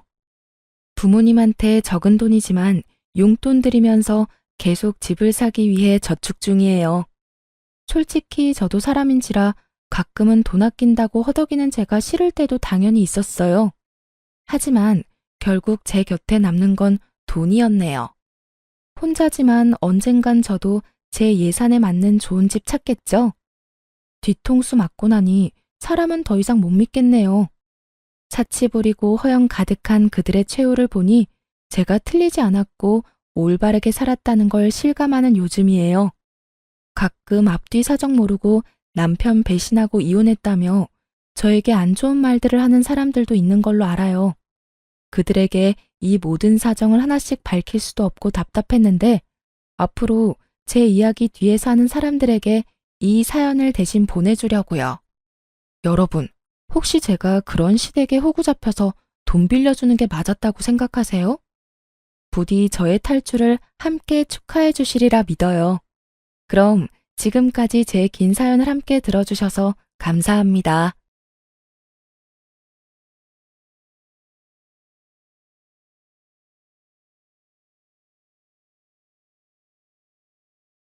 안녕하세요. 저는 돈으로 사람을 차별하는 시댁과 겨우 연을 끊을 수 있었던 평범한 40대 여성입니다. 보통 부모라면 어떤 자식이든 사랑으로 보듬는 게 당연하지 않나요? 그런 의미에서 저희 남편은 부모의 눈밖에 난 자식이었어요. 보통 이렇게 이야기하면 자식이 뭔가 잘못한 게 있으니 부모 눈밖에 나지 않았냐 하고 짐작하는 사람들이 많더라고요. 하지만 남편은 그런 사람이 아니었어요. 그저 잘난 두 동생에 비교되며 부모 눈밖에 났을 뿐이죠. 시댁의 둘째 시동생은 대기업에 다녔고 셋째 시동생은 공기업에 다녔어요. 남편만 유명하지 않은 중소기업에 다녔죠. 그 차이일 뿐이었는데 시댁 식구들은 남편을 형편없이 망한 사람처럼 취급했어요. 적어도 제가 보기에는 저희 남편만이 진심으로 가족에게 헌신을 다하는 사람이었어요. 남편은 항상 시부모가 필요한 일이 있을 때마다 연차를 내고 도움을 주러 왔었고 무슨 일이든 시부모의 일이라면 항상 해결해 주려 노력했어요. 다른 두 동생들이 바쁘다는 핑계로 아무것도 안 할 때도 말이죠. 장남이라서 그랬던 것만은 아니었더라고요. 원래 심성이 곱고 착한 사람이었죠. 어릴 때부터 참 잘했다는데 시부모는 그런 남편보다 공부 잘하고 좋은 직장에 간 두 동생들만 편애했다고 하더라고요. 결혼 전 인사차 시댁에 들렀을 때 그런 모습을 본 적 있었어요. 시댁 화장실에서 긴장되어 심호흡하는데 밖에서 대화하는 소리가 화장실 안까지 들리더라고요. 시모가 남편에게 대놓고 말했어요. 넌 정말 끝까지 날 실망시키는구나. 어디 가서 꼭 너 같은 애를 데려오고. 엄마는 너한테 기대도 안 했지만 어떻게 저런 애를. 됐다 됐어. 내가 너한테 무슨 이야기를 하겠니? 어머니, 그 사람 좋은 사람이에요. 마음씨도 곱고 강단도 있고 착하고요. 뭐가 마음에 안 드시는 건지 모르겠지만 여자친구 앞에서는 그런 말씀 마세요. 끝까지 저를 옹호해주는 남편을 보며 마음이 뿌듯해진 것도 잠시였죠. 시모는 그런 남편에게 도리어 짜증을 냈어요. 좋은 사람인지 나쁜 사람인지 내가 알게 뭐니? 좋은 직장에 취직을 못했으면 마누라라도 제대로 된 사람 만나야지. 홀아버지 밑에서 큰 외동딸이라니. 게다가 의사도 아니고 간호사? 네 동생들 보기 부끄럽지도 않니? 네 동생들 와이프는 다들 교사에 공무원에 날고 기는데. 너 내가 왜 이렇게 마음에 드는 구석이 하나도 없어? 결혼하고 싶으면 네 마음대로 해라. 너 좋다는데 내가 무슨 할 말이 있다고? 그래도 너 결혼할 때는 동생들처럼은 못해주는 거 이해해라. 동생들 다 1억씩 해갔다고 너까지 1억 가져가려고 하면 형평성에 어긋나지 않니? 네가 나한테 해준 게 뭐 있다고. 넌 5천만 원만 줄 테니 둘이서 알아서 맞춰서 가. 5천만 원 주는 것도 감지덕지인 건 알지? 시모의 말에 남편이 상처받을까봐 저는 후다닥 화장실에서 나왔어요. 그리고 웃으며 아무것도 못 들은 것처럼 남편 옆에 앉았죠. 저기, 이제 자리에서 일어나야 할 것 같아요. 오늘 야간 근무하는 직장 동료가 근무를 바꿔달라고 연락이 와서요. 죄송하지만 다음에 찾아뵙겠습니다. 그렇게 말하고 남편을 데리고 밖으로 나왔어요. 남편은 표정이 좋지 않았어요. 결혼 전부터 저를 탐탁치 않아 하는 시모 때문에요. 저는 간호사로 일하면서 진상 환자 많이 겪었던 경험이 있어서 이런 괴롭힘은 괴롭힘 축에도 들지 않았고 아무렇지 않게 행동할 자신도 있었어요. 그런데 남편 표정이 저보다 안 좋으니 마음이 너무 쓰이더라고요. 오빠, 나는 오빠가 제일 중요해. 가족들이 뭐라 하던 간에 우리만 잘 살면 되지. 그러니까 우리들만 생각하자. 그러면 어떤 것도 잘 이겨낼 수 있을 거야. 휩쓸리지 말고 비교하지도 말고. 알았지? 제 말에 남편은 그제야 살짝 웃더군요. 고마워. 네가 있어서 얼마나 내가 많은 위로를 받는지 모르지? 넌 가끔 진짜 대단해. 나보다 더 나이 많은 누나 같은 느낌이야. 그 예시는 좀 아닌데? 나 그 정도로 늙은 거 아니라고. 둘이서 그렇게 장난을 치며 마음을 다잡았어요. 결혼이라는 것이 가문 간의 결합이라 신중하게 생각해야 하는 것은 맞지만 정말 그 지랄 맞은 시댁 때문에 이 마음이 고운 남자를 버리기에는 너무 아까웠거든요. 그렇게 저와 남편은 결혼까지 하게 됐어요. 험난할 줄 알았던 결혼은 생각보다 무난히 흘러갔어요. 시댁에서는 그때 한 말처럼 남편에게 별말 안 했고 남편도 크게 시댁과 부딪히지도 않았죠. 그래서 저도 이 시댁 사람들도 우리를 있는 그대로 받아주려나 싶었는데 그게 아니었더라고요. 결혼 후에 남편이 받는 취급에 더 화가 났거든요. 시모는 무슨 일이 있으면 무조건 남편을 불렀어요. 정말로 아주 간단하고 손쉽게 본인들이 할 수 있는 일에도 남편을 수시로 불러댔어요. 병원을 같이 간다거나 물건을 살 때 차 운전을 시키거나 지인들 경조사에 갈 때도 운전을 시켰어요. 그리고 더 화가 나는 건 부르는 시간도 천차만별이었다는 거예요. 아침에도 오후에도 한밤중에도 문제가 생기면 바로 전화해서 남편을 무슨 콜택시 부르듯 불렀어요. 제일 어이없었던 건 시댁 화장실과 세면대가 막혔다고 우리 남편을 불렀을 때였죠. 남편은 아침에 출근 전에 시댁을 들렀다가 가야 했거든요. 제가 그 부분에 대해 남편에게 몇 번 말한 적이 있었어요. 여보, 아무리 생각해도 이건 좀 너무한 것 같아. 솔직히 무슨 일만 생기면 당신을 부르잖아. 자기 몸이 두 개도 아니고. 매번 어떻게 그 요청을 다 들어줘? 힘들면 동생들한테도 좀 시켜. 동생들은 나보다 더 바쁠걸? 그리고 내가 부모님한테 미안해서 그래. 기대하신 만큼 부응하지 못한 게 여전히 마음에 남아있거든. 이렇게라도 부모님한테 도움이 되면 마음이 편하거든. 남편은 남편 나름대로 시부모의 행동 때문에 받은 상처를 어떻게든 해결해보려 노력하고 있더군요. 그걸 무턱대고 부정하며 잘못됐다고 말할 수는 없더라고요.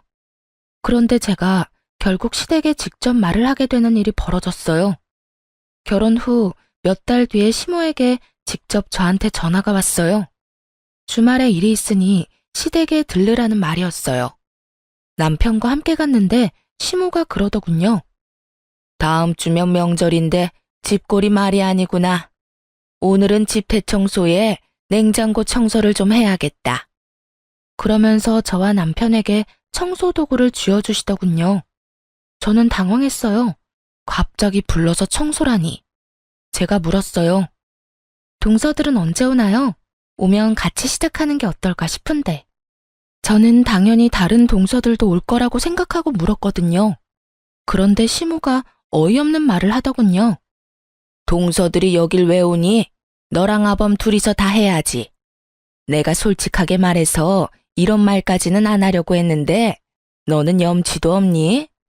네 두 동서들이 시댁에 용돈을 얼마를 주는지 알기는 해? 너희보다 월등히 많이 줘. 냉정히 생각해봐라. 걔네한테 일을 시키는 게 맞는 거니? 너희한테 일을 시키는 게 맞는 거니? 너랑 두 동서를 똑같이 생각하는 게 어이가 없잖아. 돈도 많이 못 벌어다 주는 거면 몸으로라도 때워야지. 그 말에 진짜 머리를 한 대 맞은 것 같은 기분이었어요. 이 사람이 무슨 소리를 하나 싶었다니까요. 매달 받는 용돈 액수의 차이가 나기 때문에 우리한테만 일을 시킨다는 말에 더 어이가 없었어요. 용돈이고 뭐고 다 떠나서 며느리를 일 시켜 먹으려고 한다는 것 자체가 언제적 사고방식인지 모르겠더라고요. 사실 남편은 결혼 전부터 시모에게 매달 20만 원씩 용돈을 드리고 있었어요. 결혼 전 남편은 월세로 따로 자취를 하고 있었거든요. 월급이 세후 280 정도였는데 적금을 100만 원을 꼬박꼬박 넣었죠. 월세 60에 적금 100에 생활비 쓰고 나면 딱히 남는 게 없었지만 그 없는 살림에도 남편은 시모에게 꼬박꼬박 20만 원씩 드렸어요. 많이 못 드려 죄송하다는 말과 함께 말이죠. 솔직히 그거라도 주는 게 대단하다고 생각했어요. 월급도 300이 안 되는 데다가 월세까지 사는 사람에게 20만 원도 큰 돈이잖아요. 그런데 두 동생들은 매달 50만 원씩 용돈을 준다고 하더군요.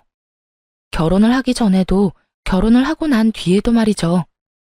시모는 그 액수의 차이가 차별의 기준이 된다고 아주 대놓고 말을 하더군요. 어머님은 며느리와 아들들을 이렇게 차별하는 게 당연하다고 말씀하시는 거예요? 차별이라니, 그건 차별이 아니라 등가 교환인 거지. 누가 들으면 오해할 이야기를 어쩜 이렇게 태연스럽게 하는지. 예, 너희가 돈을 적게 내니까 일을 더 많이 하라는 건데 그걸 왜 그런 식으로 받아들이니? 시모가 저한테 엄청 화를 내더군요. 제가 급소를 찌른 모양이었어요. 그런 식으로 비춰지고 싶지는 않은 모양이었죠. 그날 일을 하고 돌아와서 저는 남편에게 말했죠. 우리도 용돈 50 드리자. 내가 30만 원 보탤게.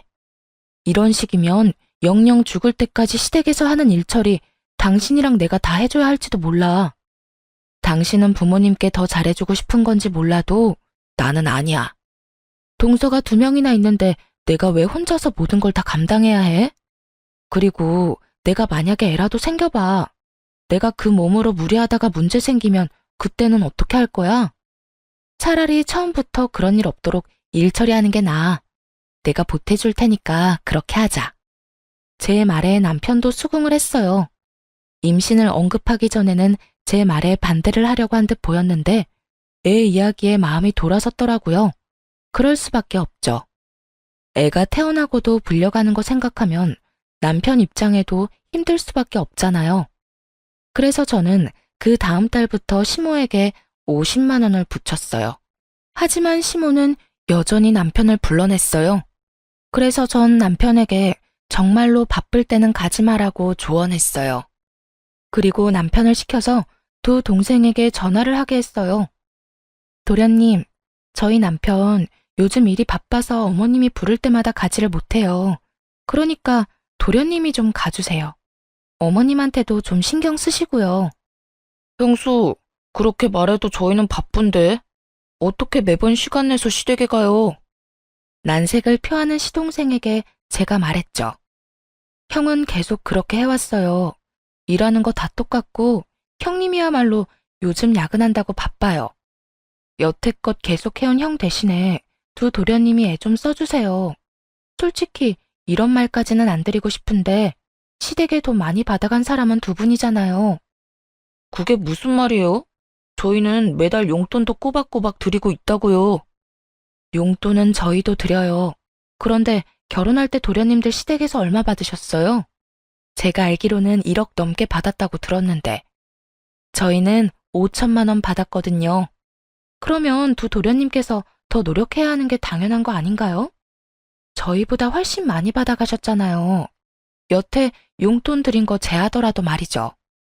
제 말에 틀린 말이라고는 조금도 없었으니 도련님들도 어쩔 수 없이 알겠다고 하더군요. 그런데 문제는 저와 동서 쪽이었어요. 시모는 여전히 저만 부르더라고요. 김장날에도 저 혼자 불렀길래 제가 예전에 말했던 것처럼 시모에게 물었어요. 어머님, 동서들은 언제 오나요? 네 동서들은 안 온다. 바쁜 애들을 왜 불러? 죄송한데 용돈을 세 아들이 똑같이 50만 원씩 주는데 왜 김장에는 저만 부르셨어요? 부르려면 다 똑같이 부르셨어야죠. 그게 무슨 소리냐? 네가 맏며느리니까 부른 거지. 어머님, 저번에 저희한테 용돈 다르게 준다고 용돈 많이 주는 사람은 일 못 시킨다고 얘기하셨잖아요. 저희 지금 동서들처럼 50만 원씩 꼬박꼬박 드리고 있어요. 그리고 솔직히 이런 말 하기도 좀 그렇지만 저희 결혼할 때 도련님들보다 더 많이 받은 거 없어요. 도리어 훨씬 적게 받았죠. 장남인데도 불구하고 말이죠. 솔직히 주는 것도 다행이라고 생각하고 여태껏 남편이 군말 없이 시댁일 도와드렸던 것 같은데 저는 그게 평등하다고 생각 안 하거든요. 어머님이 저번에 용돈 때문에 차별하신다고 하셨고 이제는 똑같이 용돈을 받으시니까 세 사람 동등하게 번갈아 가면서 부르세요. 며칠 전에 저 불러서 운전시키셨잖아요. 그러니까 이번에는 다른 동서 부르세요. 그렇게 말하면서 저는 내려놓았던 핸드백을 다시 들었습니다. 그리고 현관문 쪽으로 걸어갔죠.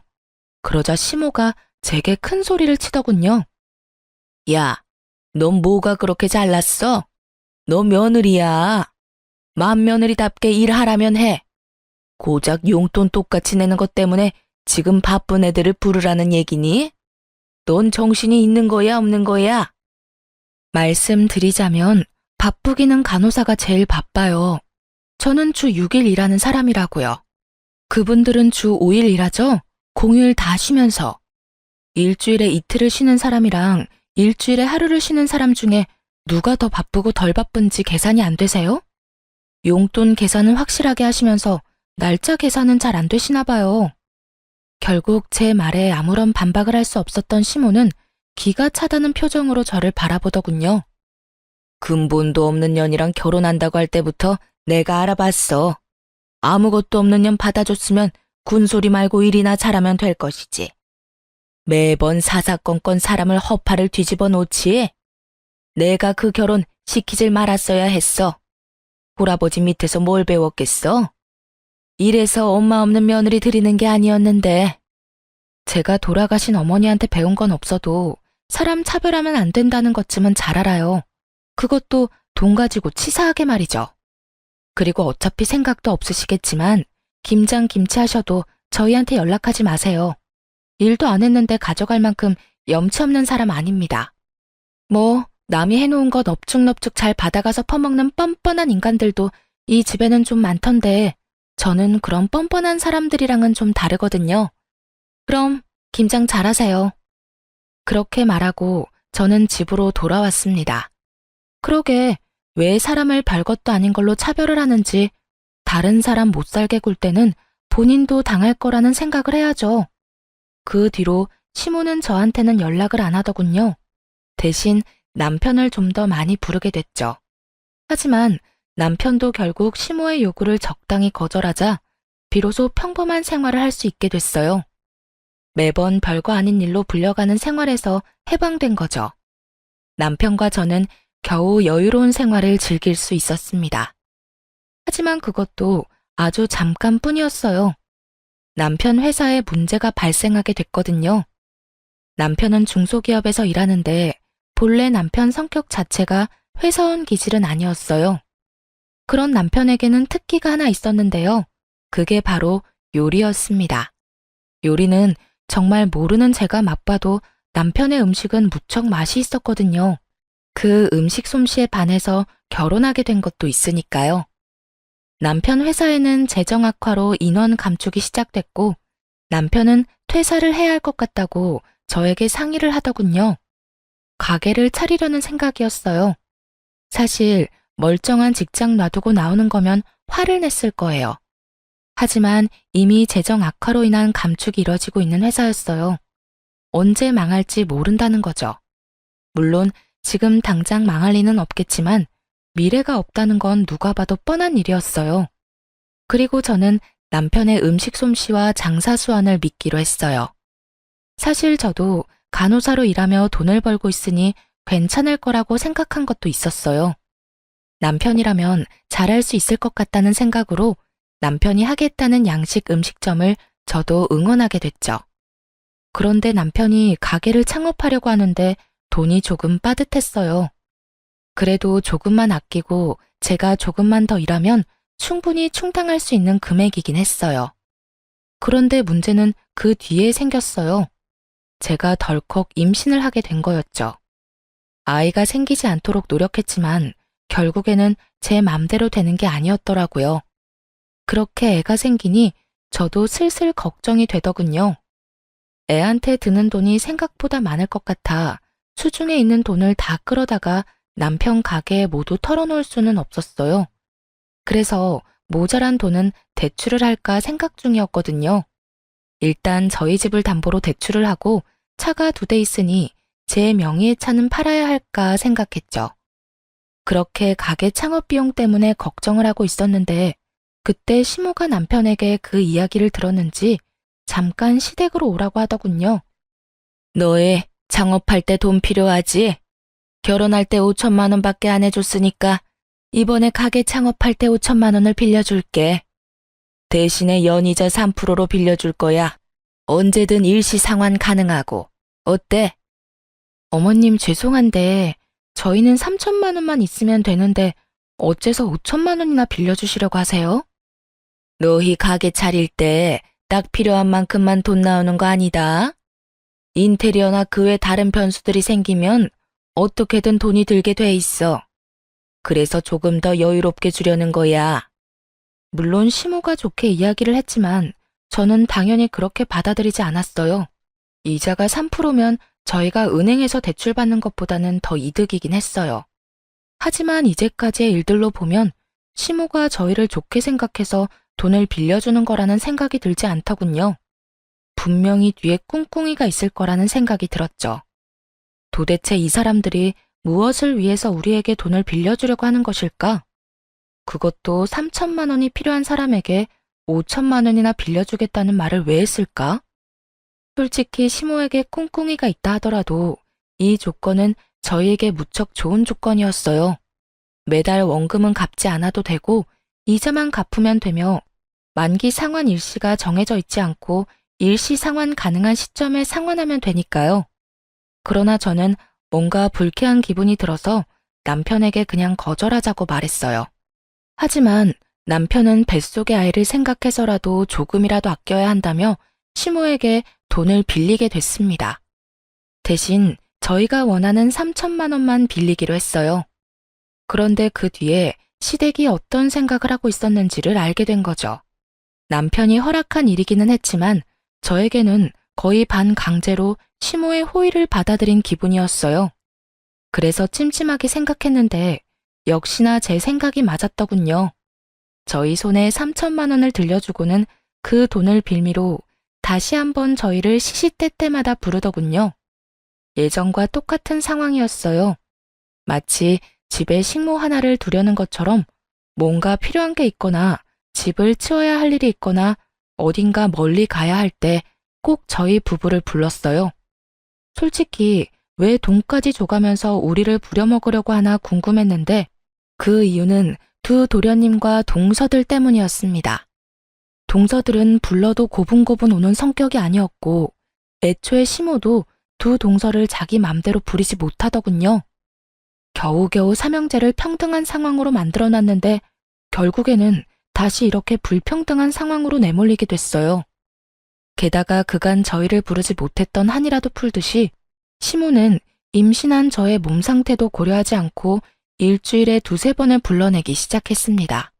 돈을 빌려갔으면 빌려간 값은 해야지. 아무리 우리가 호의로 돈을 빌려줬어도 그걸 당연하게 여길 생각은 아니지. 그리고 애도 움직여야 건강한 법이야. 집에서 쉴 생각하지 말고. 결국 시모의 행동에 저는 참지 못하고 그 3천만 원을 돌려주기 위해 사방으로 뛰어다니며 돈을 마련하기 시작했습니다. 그리고 그때 친정아버지가 저를 불렀죠. 딸, 요새 돈 많이 필요해? 여기저기 전화 돌리는 것 같은데 아버지가 좀 도와줄까? 마침 친정아버지는 재개발 보상금을 받아 이사를 가려던 중이었거든요.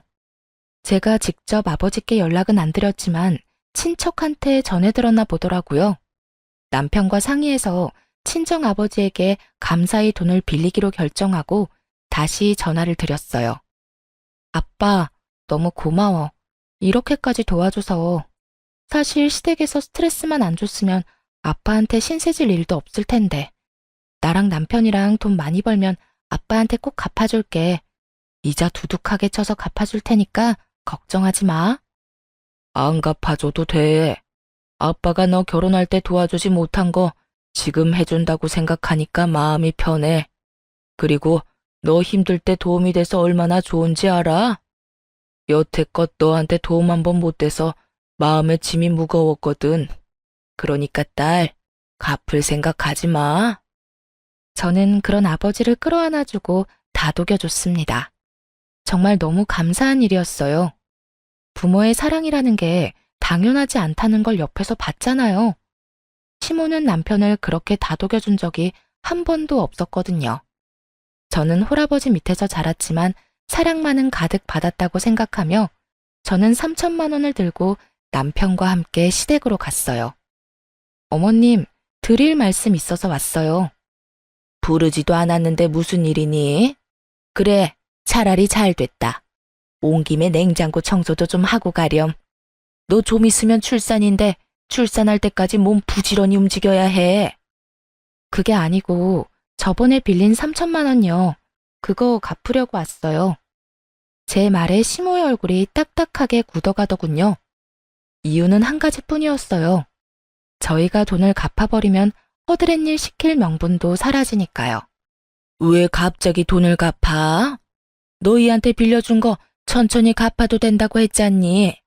이자가 많이 나오는 것도 아닌데 혹시 너희 대출 받았어?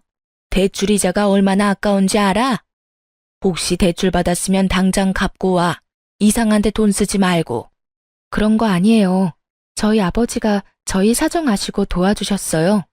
그러니까 어머님께 빌린 돈부터 먼저 갚는 게 맞는 거라고 생각했고요. 대출 아니니까 걱정 마세요.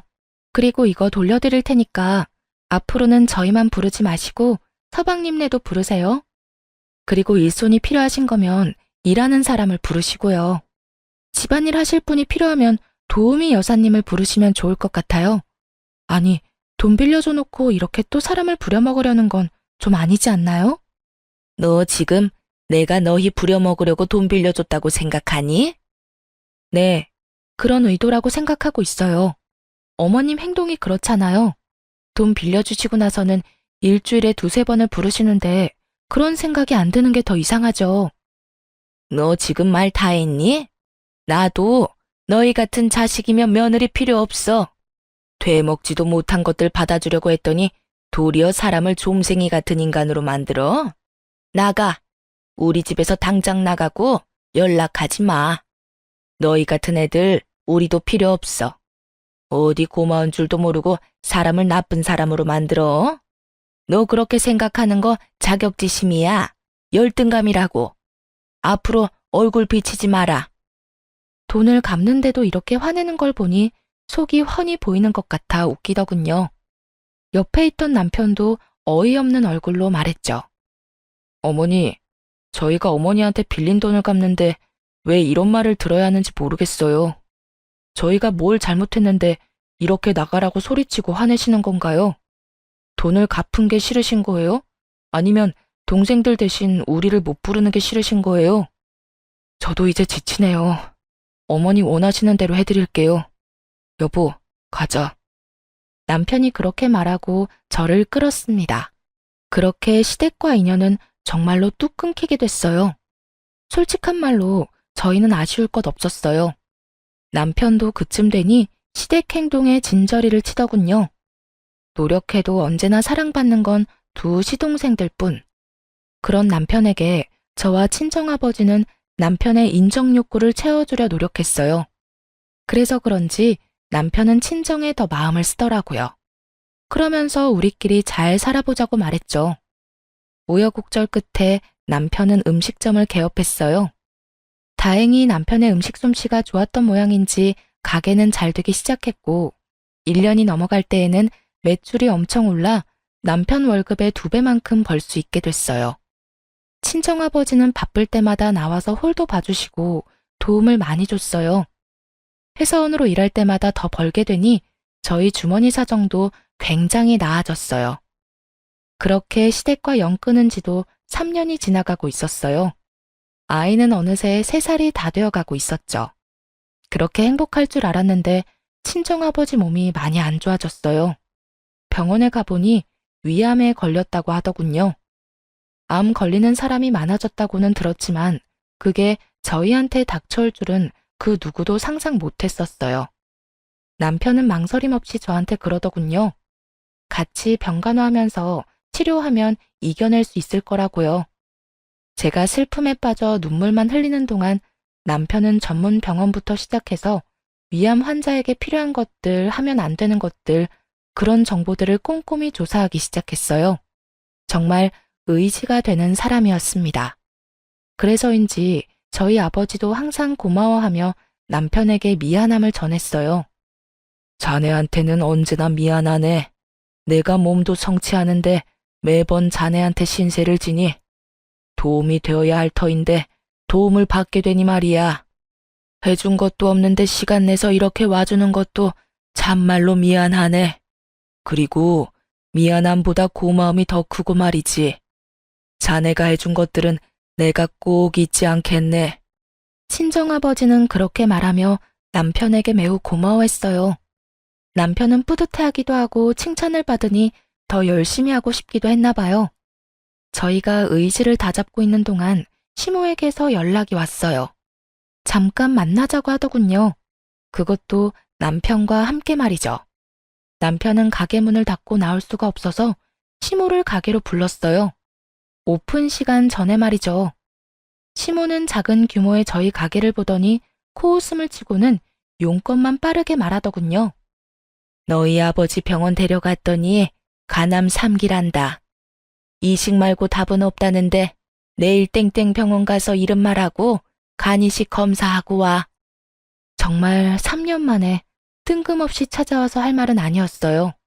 그리고 저만 그렇게 느낀 건 아니었죠.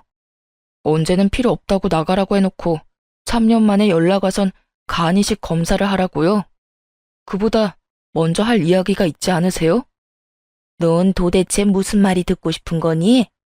내가 화내서 너희를 쫓아냈다고 해서 네 아빠가 바뀌는 건 아니잖아. 아버지가 아프다는데 이식도 안 해주려고? 그게 아니죠. 3년 만에 만났으면 저희 근황부터 묻고 저번 일에 대한 사과를 하는 게 맞잖아요. 장장 3년을 연락도 안 하고 지냈는데 갑자기 제 간이 필요해서 왔다고 하면 제 기분은 어떻겠어요? 검사는 할 거고요. 그런데 드리고 안 드리고는 제가 선택할 문제죠. 선택? 너한테 선택이라는 게 있다고 생각하니? 너 머리끝부터 발끝까지 나랑 내 남편이 만들어준 거야. 그런 주제에 네가 부모 부양의 의무를 지지 않겠다는 거야? 그럼 처음부터 부양을 할 수 있도록 다른 동생들과 차별하지 말고 잘 키워주셨으면 됐잖아요. 제가 바보라고 생각하세요? 저야말로 두 분이 바라는 인생 만들어드리지 못해서 마음의 비처럼 생각하고 허드렛 일 다 도맡아서 한 거예요. 그쯤 했으면 인정해주고 이해해줄 때도 되지 않아요? 그런데 어머니 저한테 어떻게 하셨어요? 차라리 저한테만 그랬다면 저도 군말 안 할 생각이었어요. 그런데 제 와이프까지 끌어들여서 이 일 시키는 건 아니잖아요. 재수 씨들은 손가락에 물 하나 안 묻히면서 왜 저희 아내한테만 그런 일을 시키셨어요? 너 지금 네 와이프 편드느라 부모한테 대드는 거니? 그럼 네가 잘 좀 하지 그랬어? 아직까지 제 탓이에요? 알았어요. 더 이상 할 말 없으니까 나가세요. 어머니 진심은 잘 알았어요. 뻔히 눈앞에 보이는 손녀딸에게 눈길 한번 안 주는 거 보니 저를 자식이 아니라고 생각하는 건 명백해 보이니까요. 저는 어머니 소유물이 아니고 간이식은 어느 누구도 강요할 수 없는 부분이에요. 제가 연락할 때까지 연락하지 마세요. 결국 시모는 남편에 의해 가게 밖으로 쫓겨나갔어요. 그러나 남편은 결국 간이식 검사를 하러 갔어요. 부모 자식이고 시부는 시모만큼 남편을 못 살게 군 것도 아니었으니까요. 만약 시모가 간에 문제가 생겼다면 저는 결사반대했을 거예요. 그렇지만 시부고 남편 마음이 그러하니 존중해주기로 했죠. 검사를 하러 갈 때는 남편과 제가 같이 갔는데 하필이면 시부를 담당하는 의사 밑에 제 대학 동기가 일하고 있더라고요. 반가워서 얼굴 보고 몇 마디 나누다 이식센터에 내려가 접수를 했어요. 그렇게 일주일 뒤 검사 결과를 들으러 다시 방문했는데요. 그날 남편 검사 결과가 나온다는 말에 시모까지 달려왔더라고요. 남편은 그런 시모를 보고도 인사 한 번 건네지 않았죠. 검사 결과는 부적합이었어요. 저는 속으로 안도의 숨을 내쉬었어요. 장기 이식 공여자는 평생 몸 관리를 해야 하니 좀 걱정됐었거든요. 그렇게 저희는 자리를 뜨려고 하는데 시모가 저를 붙잡으며 말하더군요. 너도 가족이잖니? 너도 검사 한번 해보고 가거라. 어머니! 시모의 어이없는 말에 남편이 저 대신 화를 버럭 냈어요. 어떻게 이렇게 무례할 수 있어요? 화내려는 남편을 자제시키며 제가 시모에게 물었어요. 저한테 하라는 거 보니 다른 두 동서들은 간이식 검사 했나 보죠?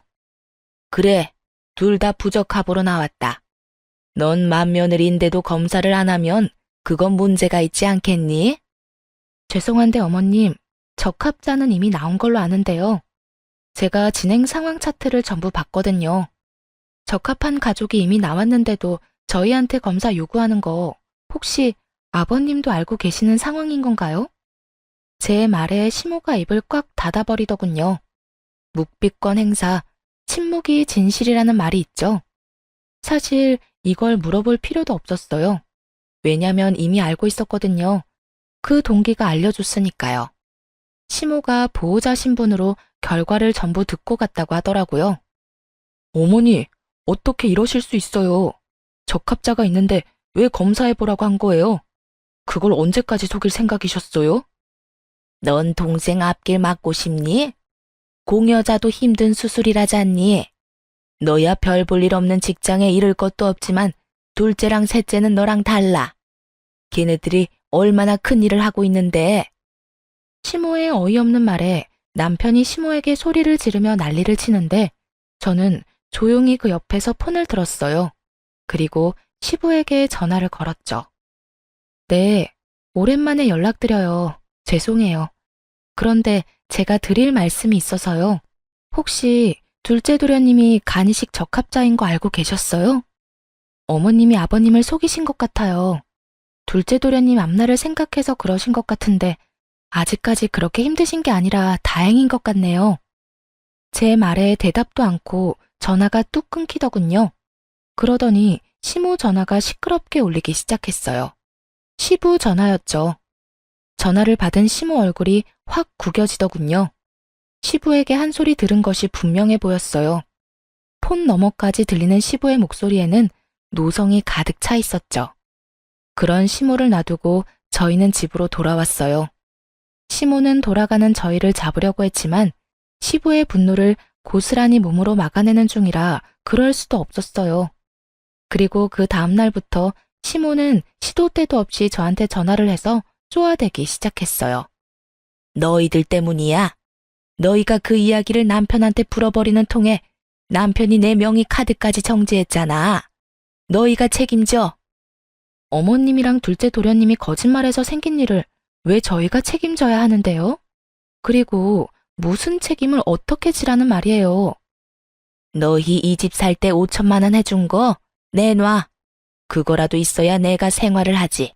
늙어서 골골대는 인간 병수발도 들어야 하는데 돈도 없으면 어떻게 생활을 하니? 매달 100만 원씩 꼬박꼬박 받는다는 걸 제가 아는데도 돈 없는 것처럼 말하는 걸 보니 참 어이가 없었죠. 그리고 그 5천만 원을 걸고 넘어질 줄은 생각도 못했거든요.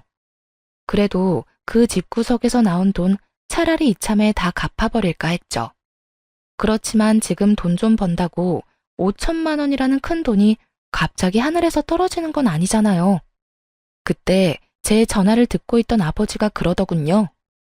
너희만 괜찮으면 너희 집 팔고 우리 집 전세금 합쳐서 좀 더 평수가 큰 집 얻고 남은 금액으로 5천만 원 갚는 건 어떻겠니? 그 이야기에 귀가 번쩍 뜨이더군요. 남편에게 상의했더니 남편은 이번에도 친정아버지에게 신세를 지게 돼서 너무 죄송하다고 하더군요. 아버지는 우리가 보호자로 간병을 해주고 있으니 당연히 받아도 되는 일이라고 했고 대신 자신을 간병하는 일이 힘들 거라 그것만 걱정된다고 하셨거든요. 남편은 그 제안을 받아들이기로 했어요. 그렇게 저희 집을 팔고 좀 더 외곽에 집을 얻기로 했어요. 평수는 크지만 예전 집 금액에 조금 더 보태서 들어갈 수 있었죠. 부랴부랴 해결하느라 시간이 좀 걸리기는 했지만 저희는 시모에게 줄 돈을 마련할 수 있게 됐어요. 운 좋게 2달 만에 모두 다 팔리고 새로운 곳에 이사까지 들어갈 수 있었어요. 그리고 나서 돈 5천만 원을 보냈어요. 그리고 시모에게 전화했죠. 어머님, 돈 돌려드렸으니까 확인해보세요. 그래? 2달이나 걸렸지만 그래도 갚은 건 다행이네. 그렇게 말하고 전화를 끊은 시모에게 다시 전화가 왔어요. 야, 너 돈 갚는다고 해놓고 이게 무슨 짓이야? 돈이 안 들어왔잖아. 저 돈 돌려드렸어요. 아버님 계좌로요. 저희 이 돈 받을 때 아버님 계좌에서 받은 거 알고 계시죠? 이런 돈 문제는 정확히 하는 게 좋거든요. 혹시라도 제가 돈을 어머니 계좌로 드렸다가 나중에 아버님이 돈 갚으라고 하면 큰일이잖아요. 빌려준 사람한테 돈을 갚는 건 당연한 거죠. 저는 일부러 시부에게 돈을 보냈거든요. 시부 주머니에 돈 들어가면 시모에게 돈 줄 일이 없을 테니까요. 너 바보야? 그걸 네 시아버지에게 주면 어떡해? 지금 우리 둘이 싸워서 내가 돈 한 푼 못 받고 있는데. 설마 너 일부러 그런 거니? 아까도 말했지만 돈 관계 확실하게 하려고 아버님한테 드린 거니까 저한테 뭐라고 하지 마시고 아버님한테 싹싹 빌어보세요. 그러면 아버님도 마음 바뀌겠죠. 저는 건조하게 말하고 전화를 끊었어요. 시모가 뭐라 소리치는데 들을 필요는 없었거든요. 그렇게 저희는 시댁과의 모든 돈 관계를 청산했고 드디어 인연 끊고 살 수 있게 됐어요. 더 이상 저희한테 뭔가를 요구할 수는 없으니까요. 그렇게 남은 돈으로는 남편 가게를 리모델링해서 좀 더 확장하고 더 화사하게 꾸몄어요. 그게 잘 맞았는지 입소문 타며 가게도 더 잘 되게 됐어요. 그리고 얼마 뒤 시부가 간이식을 받았다는 이야기를 막내 시동생에게 전해 들었어요. 그리고 그로부터 또 몇 달 뒤에 시동생이 화가 많이 난 채로 저희 남편을 찾아왔더라고요. 형, 이게 말이나 되는 일이야? 아버지가 5천만 원 들이밀면서 둘째 형한테 간이식하라고 난리도 아니었어. 아니, 적합자가 둘째 형이니까 당연히 이식해줘야 하는 건데 그걸 속이고 안 해주려 했던 형한테 5천만 원을 주고 이식해달라는 이 상황이 맞기는 한 거야? 내가 적합자였으면 나는 그냥 줬어. 돈을 받고 간을 주다니 둘째 형도 너무 뻔뻔한 거 아니야? 그것 때문에 5천만 원을 날리다니 아버지는 생각이 있는 거야 없는 거야? 수술만 잘 됐으면 됐지 뭐. 아버지도 수술하고 괜찮으시지? 괜찮기는 수술하고 고작 3달 지났을 뿐인데 이 영감이 정신 못 차리고 벌써 술 마시고 담배 피고 난리도 아니야. 이제는 가족 중에 적합한 사람도 없는데 이럴 거면 그 간은 왜 가져갔대? 어차피 얼마 못 쓰고 또 버릴 거면 둘째 형만 불쌍하게 됐지 뭐. 간 주고 돈은 받았는데 몸이 안 좋아졌대. 형 사업하잖아. 이래저래 과로할 일도 많고 술 마실 일도 있는데 아무리 조심해도 몸이 나빠지더라고. 간 이식해준 사람도 받은 사람도 다 나빠졌네. 그래도 아직 괜찮은 것 같은데? 2사람 다 입원은 안 해도 되는 건가? 나도 몰라. 나 둘째 형 5천만 원 받았다는 거 얼마 전에 알고 그 집이랑 인연 끊었어. 왜 돈을 둘째 형한테만 줘? 완전히 기분 상하잖아. 아니, 간이식을 해줬다고 돈을 왜 줘? 그리고 그거 준다고 넙죽 받아쳐먹은 둘째 형한테도 화나고 결국 시부가 그 5천만 원을 둘째 시동생에게만 줬다는 게 화가 난다는 막내의 투정이었던 거죠. 하긴 돈만큼 사람 기분 상하게 하는 게 없죠. 돈으로 차별하는 집안에서 커서 그런지 돈에 관한 건 아주 예민하게 받아들였더라고요. 그리고 엄마도 좀 너무한 거 아니야? 우리한테 매달 돈 받아가면서 집 살 때 1억 넘게 해줬으니까 책임지라며 우리더러 합가하자고 하잖아. 돈 더 받아간 둘째 형한테 말하라니까 형은 간이식을 해줘서 안 된대. 그러면서 우리 집에 와서 돈을 얼마나 펑펑 쓰는지. 말도 못하게 낭비가 심해서 엄마도 내쫓아버렸어. 와이프가 엄청 싫어했거든. 돈은 있는 대로 갖다 쓰면서 무슨 잔소리는 그렇게 많은지 화가 안 날 수가 없더라고. 막내 도련님 이야기를 들어보니 시모도 여전하더라고요. 그렇게 울분을 토하고 간 막내 도련님 이후에 둘째 시동생도 저희 집에 찾아왔어요. 아주 얼굴이 반쪽이 되었더군요. 형, 부탁이 있어서 찾아왔어. 무슨 부탁? 아버지, 좀 형이 모시면 안 돼? 형이 장남이잖아. 나는 간이식까지 했고 막내는 어머니 모시고 있어. 그러니까 형이 아버지 모셔야지. 당연한 듯 말하는 둘째 시동생을 보며 아직 시모가 쫓겨난 이야기는 못 들었구나 싶었어요. 그리고 뭐가 이렇게 당당하나 싶은 생각도 들었죠. 내가 장남인데 장남으로 여겨진 적은 없잖아. 이제 와서 네가 장남 운운하는 것도 좀 웃기다. 간이식은 어차피 돈 받고 해준 거지. 막내한테 다 들었어. 그리고 너희 결혼할 때 돈 다 받아갔잖아. 난 그거 다 갚았어. 그러니까 그 돈 갚을 만큼은 네가 아버지 돌봐드려. 돈 줄게. 아버지한테 받은 5천만 원 나눠줄 테니까 아버지 좀 부탁하자. 응? 너 우리 가게 얼마나 잘 되는지 모르지? 그 돈 없어도 될 정도야. 그리고 그 5천만 원 원래 나한테서 나온 돈인 거는 알고 있어? 집 살 때 받은 돈 5천만 원 내놓으라더라. 그래서 돌려드렸는데 그걸로 간을 사실 줄이야. 어쨌든 우리는 돈 없어도 되니까 너희 일은 너희가 알아서 해. 형, 1억이야? 형도 가족이잖아. 어느 가족이 돈으로 형제를 차별해? 그리고 3년 동안 연락 없어도 너희 잘 살았잖아. 아버지 몸 좀 안 좋다고 연락 와서 이제 와서 가족 행세하면 누가 좋다고 그럴까? 그러니까 여태 해왔던 것처럼 알아서들 해. 우리한테 신경 끄고. 그리고 나는 처가 식구들 챙기는 것만으로도 바빠. 여태껏 장인어른한테 도움받은 게 얼마나 많은데 그래서 병수발 드는 것도 당연한 일이고. 뭐? 지금 친아버지 놔두고 남의 아버지를 챙기겠다는 거야? 당연하지. 그 친아버지 친어머니가 나한테 한 짓을 생각하면 항상 도움만 주려는 처가의 눈길이 가는 건 당연하지 않냐? 있는 것도 다 빼앗아가고 종처럼 부려먹으려는 부모랑 있는 거 다 내어주고 고맙다며 항상 챙겨주는 장인어른이랑 비교가 안 되려야 안 될 수가 없잖아. 앞으로 이런 일로 나 찾아오지 마. 그렇게 남편은 둘째 시동생도 내보냈어요. 나중에 이야기 들어보니 간이 다시 망가진 시부는 돌봐줄 사람 없이 요양병원에 들어갔고 간이식은 꿈도 못 꾸고 있다고 하더군요. 게다가 시부가 돈을 꽉 쥐고 있는 통에 돈 한 푼 제대로 못 쓰는 시모도 막내 아들에게 버림받고 단칸방 하나 얻어서 수발 들며 힘들게 살고 있다고 하더라고요. 자식을 도구로 쓰려다가 스스로 도구가 되어버린 시모를 보면서 조금이라도 장남에게 잘했으면 이런 비참한 노년을 맞이하지는 않았을 거라는 생각이 들었어요. 저희 아버지는 위암 진단 후 저희 부부의 지극한 병간호에 이제 완치 판정, 즉 치료 후 5년까지 딱 1년을 앞두고 있거든요. 남편이 처갓집에 마음을 붙여줘서 참 다행이라는 생각을 해요. 그리고 이런 복덩이 같은 남편을 제 손으로 내친 시댁도 자기 손으로 복을 내보낸 걸 알려나 모르겠네요. 지금까지 저의 긴 시댁 이야기 들어주셔서 감사합니다. 좋은 하루 되세요.